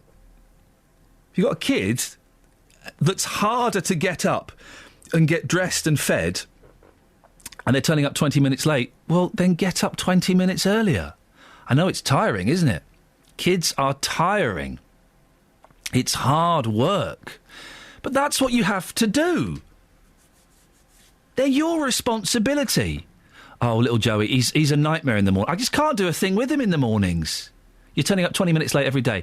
I know, he's just getting him to put his trousers on and then he won't eat. All right, well, tell you what, get up 20 minutes earlier, and if he doesn't eat, he doesn't have his breakfast. He'll soon learn in 2 or 3 days that he's hungry by 10 o'clock in the morning. He'll start eating his breakfast, put an apple in his bag, and he'll cope. Oh, I'm proper angry about this, dear listener. I didn't want to be angry today. I've got a busy day, and we've just started a swear box. I know, now is not the time, is it? That was still 50 pence well spent. Well, I'm glad you got it out your system. Yes, I know. Off air. Now you know how I feel with that nun song. What nun song? Don't. The word he used couldn't be applied to the nun. Oh. Do you know what this reminds me of? Happiness. In my head, I'm imagining a horror film and a porcelain doll is just coming to life while this is playing. And it's about to attack me. What's she singing about, Catherine? You speak foreign. Yeah, she's talking about how someone went from land to land talking about the good word of God. Hey, it's a great story. Please stop it. Stop it. We're even harmonising now. We must learn the words, Ian. OK, I'll tell you what we'll do. We'll do that. Let's print the words off after the show. We'll do it now. We'll have a little song sheet. And we'll have a little sing-song before. Yeah? We could release it as a hit. Look at Kelly, she's actually having to shove her fingers in her mouth to stop her from swearing. Can you believe this, Just? There's another one for the choir. Oh, that tune. Isn't it? It's so joyous. It's beautiful. Do you know what? Americans, they have got the best taste in music. That was a US #1 back in the 1960s. They love it, we love it, everyone loves it, apart from people who have got no taste in music. This was #1. Somebody else must hate that song. Nobody hates it. They all love it. This was #1. You know, the Motown was happening when this was there. So this is as good as Marvin Gaye. Absolutely, if not better. Do you want a quick translation? Yeah, I'd love one. We need to know what we're singing when we Yeah. Dominica Nika over land he plods and sings a little song. Never asking for reward, he just talks about the Lord. He just talks about the Lord. At a time when Johnny Lackland over England was the king, Dominique was in the backland fighting sin like anything. There you go. Well, they've even made it right. Let's get the foreign words up. We'll have a little sing-song either before the end of today's show or tomorrow's show. Kels? Yeah, excellent stuff. Now, Justin! Can we all dress up as nuns as well? Kinky. Now, the reason we got you on, swear boxes. It's potty mouths we all have here in the team, and we've decided that for the rest of the week we're going to issue a 50 pence fine for every swear word. Now, by 6 o'clock this morning, you were £2 down. Yeah. By 6:30, Catherine was £1.50 down, and I just spoke to a frustrating caller, and during the news, I'm now 50 pence down. Do you know, I've been approached on the streets about this morning. People saying to me, "Are you broke already?" My bank manager, he's been on the phone. It's going to cost me a fortune this week. Now, listen, be honest with me, Justin. How many swears have you done out and about this morning? 2. To myself. Really? Yeah. Is that all? That's all, yes. Catherine, put two extra swears down for Just. He's up to £3 now. Oh dear, I'm disappointed. Well, I don't think he's telling the complete truth, but we'll go along with it. We'll put those down. Kelly? Ian? Yes? I've had 3 calls this morning. Yeah. Very offended that you're saying the word kids and not children. Kids are baby goats. And Joyce thinks the word kids should be added to the swear box. Well, you're not put the word kids in a swear box. That's ridiculous, Joyce. And I don't have any evidence of these phone calls, Kelly, because none of them come on there. I think it's you just making it up because you can't swear. Why would I make it up? I don't mind. Because you've just written on my screen, this is a quote, "This has been my worst working day of my life so far." But to be fair, It has. That's mostly because she can't swear. You can't swear and you keep playing the Nun song. I hate to tell you this, but the next piece coming up. Come on, you kids love it. Yeah. Just what you got for us? I was going to say, the next piece coming up does actually contain the word kids, so apologies up front for that. We have been talking about swearing this morning. I've been out and about on the streets this morning, getting people's reaction and thoughts about people who swear. Some very concerning audio coming up here. Here's what happened. Lisa, we have a swear box at work because we're all swearing too much. Do you swear too much? I do. You've got your children here today. Be honest, do you swear in front of your kids? I do, yes. Habit. Why don't you go and get a swear box? I should. My son keeps asking me to get a swear box, so maybe I should. And how old's your son? 8. That's outrageous, isn't it? It is. Do you ever use different words, though, which sound like swear words? I do. Fudge, sugar, bananas. The usual, really. But your kids, I mean, the serious side to this is, your children, are they picking up your bad habits? They have, but they don't anymore. I've told them it's naughty, and they don't do it. I'm going to ask you a question now, which I think could be quite intrusive, but I'm going to ask the question. Do you feel like a bad parent when you swear in front of your children? Yeah, definitely, because it's not, swearing's rude, isn't it? Swearing in front of my children, knowing that when they get older, they're going to swear. So I do feel bad, yeah. Well, I think you should take the advice of your 8-year-old child and get that swear box and donate it to charity. I think I will, yeah, I will. Okay. Thank you very much. Thank you. Glynis, the fire alarm's about to go off. It's a test. But you do have a swear box at home. How much money are you putting into that swear box every single week? At least £10 or maybe a little bit more. And what are you doing with that money? I'm treating myself at the end of the month to go out somewhere nice. So is that a case you simply can't control yourself? Yeah, sometimes I can't. Very hard to control myself. £10 a week, wow. Ron, good morning to you, sir. We're talking about swearing today. You never swear. So what's your thoughts on those people who swear all the time? They're just a nuisance, aren't they? Yeah, that's all you can say about them. They just think of themselves all the while, don't they? And when you hear people swearing, does it genuinely offend you? Well, it does, but I don't tell them that, in case it starts up something. So you just sit there and quietly touch yourself? Yeah. We swear too much, Justin, and I'm feeling better from having the burden of bad language removed from my vocabulary. Yes, you may feel better, but after hearing that piece of audio, that lady there who's got an 8-year-old child, her 8-year-old child is saying to his mother, you need to get a swear box. I can't believe that. That's pretty incredible. Never swear in front of the boys. I did it once when I was driving. I forgot they were in the back of the car. Someone cut me up and I said a rude word, and my boy said, Daddy, what does that mean? And I went, it's a male hen. But I think the day your children say to you, Dad, you need to get a swear box, that's when you know something's going wrong. Oh, yeah, totally. And listen, kids from... I don't remember what age I learned swear words. Probably 8, 9, 10 I knew bad words. I didn't quite know what they meant, but I knew what they were. But we should set the example. We should set the example as parents. And another way of setting the example of parents is playing them great music. Yeah. Oh, we've got... Justin... We've got the lyrics. We will have a little sing-along before 9 o'clock, all right? Yes. Justin Daly, speak to you later. You up for it, Kath? We'll have a little sing before 9? D'Angleterre était le roi. Let's put them... Notre père combattit les bourgeois. Can we put the lyrics on the Facebook page? And if anybody wants to call in and sing along with us before 9 o'clock, they're welcome to, yes? Let's raise our songs in joy. Yes, is it. 08459 455 555. Want to sing along with us and the Singing Nun? Well, you can do before 9. Travel news for beds, cards and bugs. BBC Three Counties Radio. On the Great Barford Bypass heading west, there's a lane blocked between Bedford Southern Bypass and the Cardington Road because a car has broken down. There are queues on the approach. Looking on the speed sensors in Waddesdon, the A41 is slow eastbound. That's between the Warmstone Lane and the Cotton Wheel roundabout.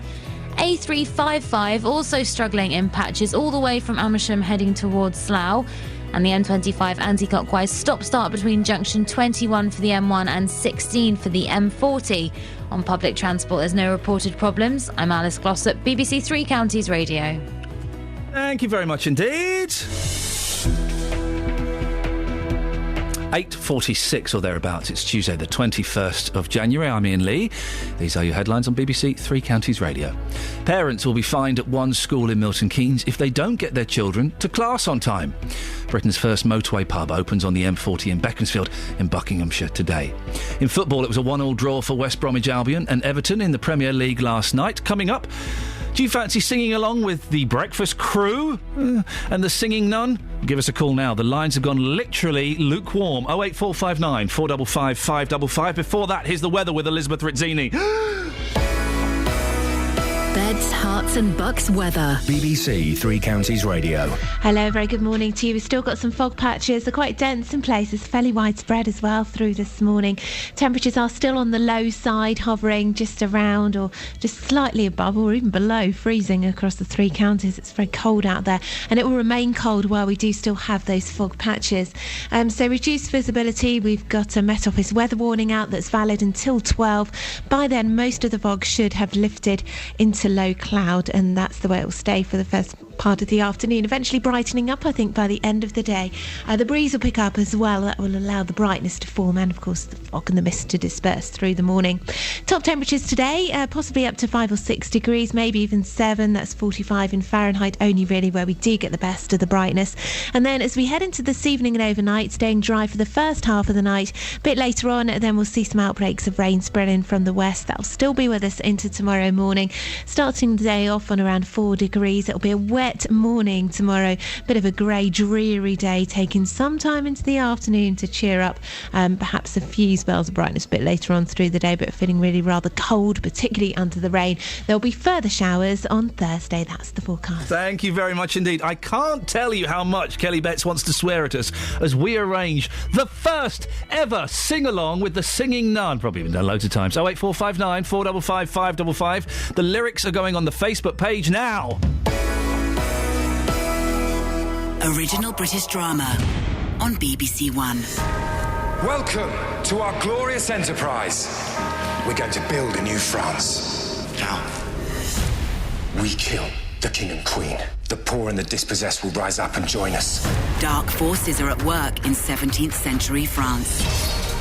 No one outwits Fadim. It's too dangerous. I can do this. Trust me. The king and I should attend mass as planned. She's a very attractive woman. She's not a woman. She's the queen. The Musketeers continues this Sunday night at 9 on BBC One and BBC One HD. What a nice comment on Twitter. Have you heard this lovely comment here? I really like the Iain Lee at BBC 3CR Breakfast Show. The bits with the roving reporter make for great radio. Oh. Is that from a J. Dealey? Now, Justin Dealey is not on Twitter. Oh. Justin Dealey will be on Twitter later on today. Is that wise? Yeah, I don't know. I just don't know, but it's going to happen. Glenn's in Leighton Buzzard. Glenn, you've been enjoying the Singing Nun this morning? No, I haven't. Sorry? I don't like that song at all. What do you mean? It's dreadful. I back Kelly on this one. Shouldn't even be allowed on air. It's a number one record. It was number one in 1963. Well, so was the Birdie song, and that's rubbish as well. Oh, got me thinking. Can we dig that out for tomorrow, Kath? No. You're not enjoying it. It's a message of hope. You hear all this gangstar rap about shooting police officers and having sex with prostitutes and disrespecting women. Something like this. I don't like that music either, but that song, I remember that from the 60s because my mum used to play it all the time when we were naughty. Oh. It was. So we were forced to listen to that. Was that your punishment when you were naughty? Yes. Oh, mate, I'm sorry. That really isn't helping you, then, is it? Not at all. Have you done anything naughty today? No. In the last week? Yes. Oh no. How does that make you feel, Glenn? It brings back some memories. Thank you. Probably not happy ones. We'll have a sing-along at the end of the show. If you want to take part, 08459 455 555. Ken's in Luton. Ken, have you called up for the sing-along? Oh, yes. You can have some? No. Oh. I don't like that song. What's your problem? Well, you should sing something like this.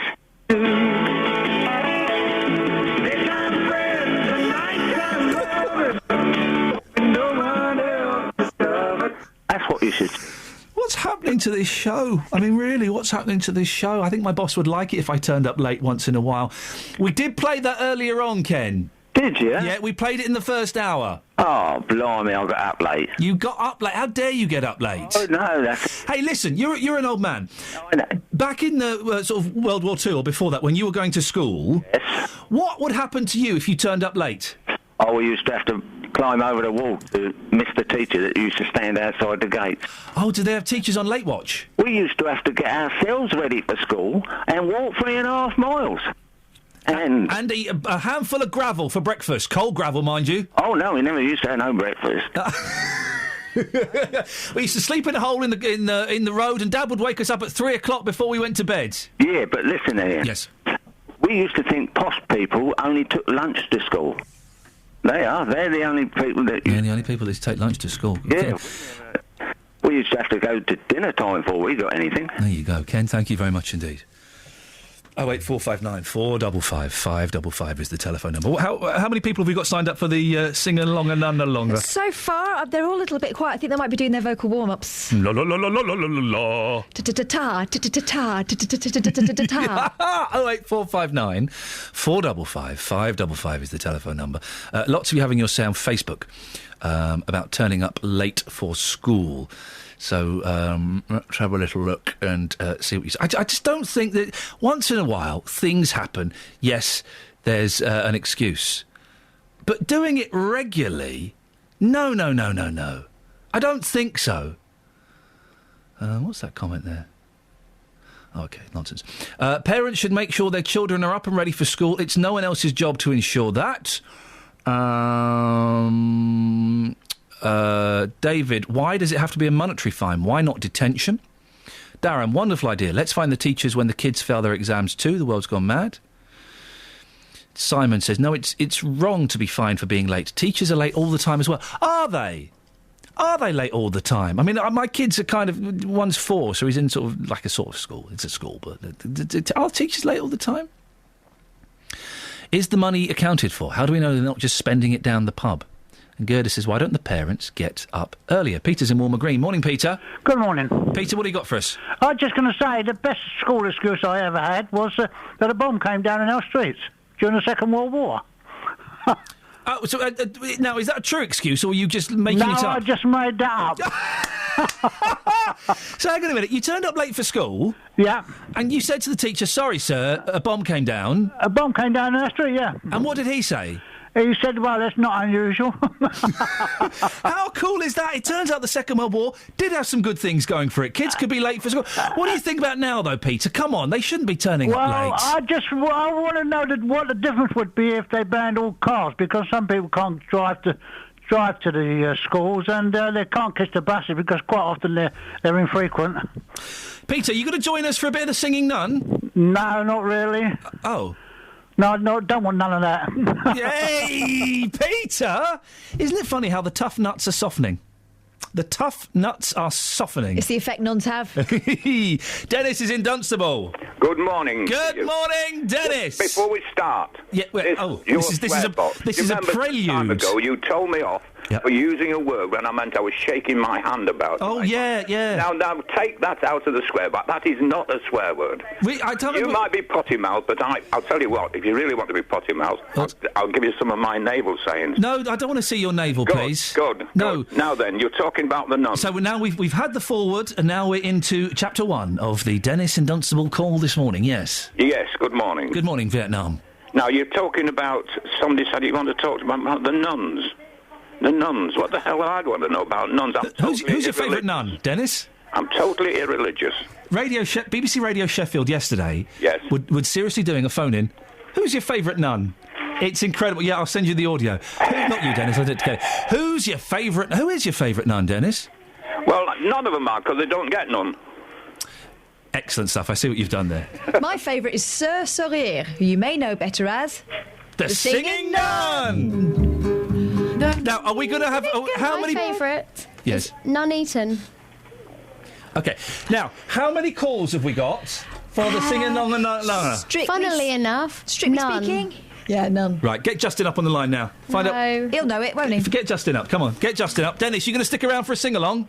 Yes, all right. Yeah. I don't know what I'm singing about because I've told you I'm irreligious. I mean, they mean nothing, totally nothing to me. Oh, come on. The young ladies who've been dressed up to be kept away from men, I don't know. Well, OK, listen. Something weird. They're weird. Justin Dooley, come downstairs. Justin Dooley, come downstairs. Dooley, come downstairs. We're going to have a little song. Aisle 1. Have you got the lyrics in front of you, Kelly? Yes. OK, Catherine, you got the lyrics in front of you? All right, calm down. Dennis? Yes? Have you got the lyrics in front of you? No, I haven't, but carry on. Okay. I'll follow you. So here we go, and Justin will come and join us at any moment, I'm sure. Ladies and gentlemen, the sing-along and none-along singer.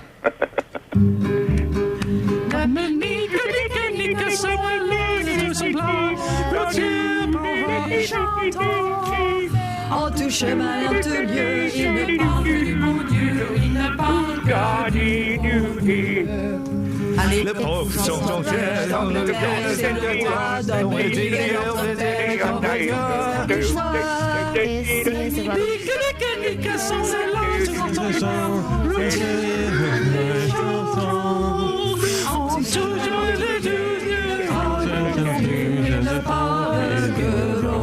Here we go, next verse. Un récit pas d'errance le conduit, mais nos pères Dominique. Keep singing, Dennis.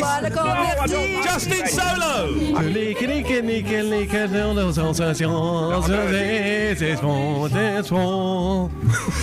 Kelly Betts. Awful song, a rubbish song. This song is awful. Dennis solo. Solo? The only French I know is oui. Catherine Boyle. I can't sing oui all the way through. This is a rubbish Tout simplement routier, pas vrai chant. All together.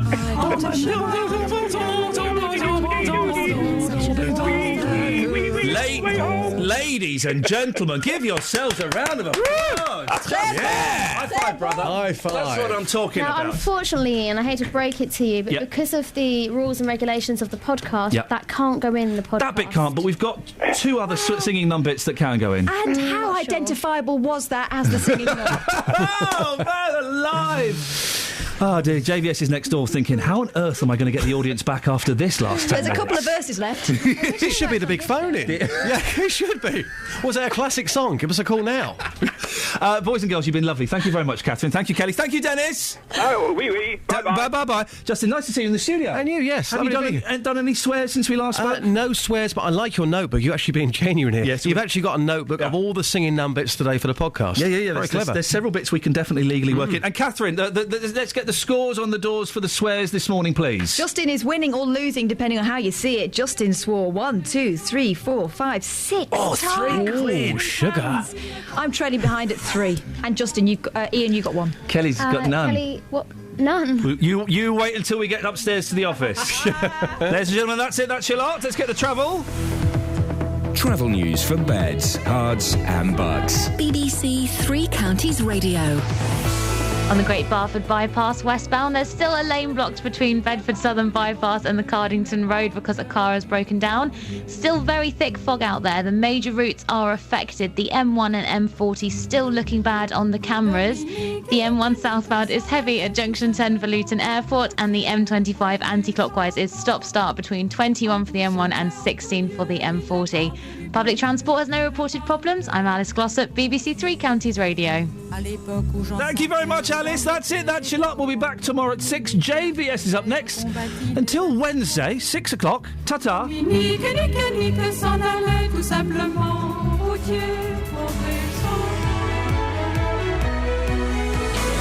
Local and vocal across beds, hearts and bucks. This is BBC Three Counties Radio. Thank you, Ian. Good morning. Welcome to the JVS show. I'm Jonathan Vernon-Smith.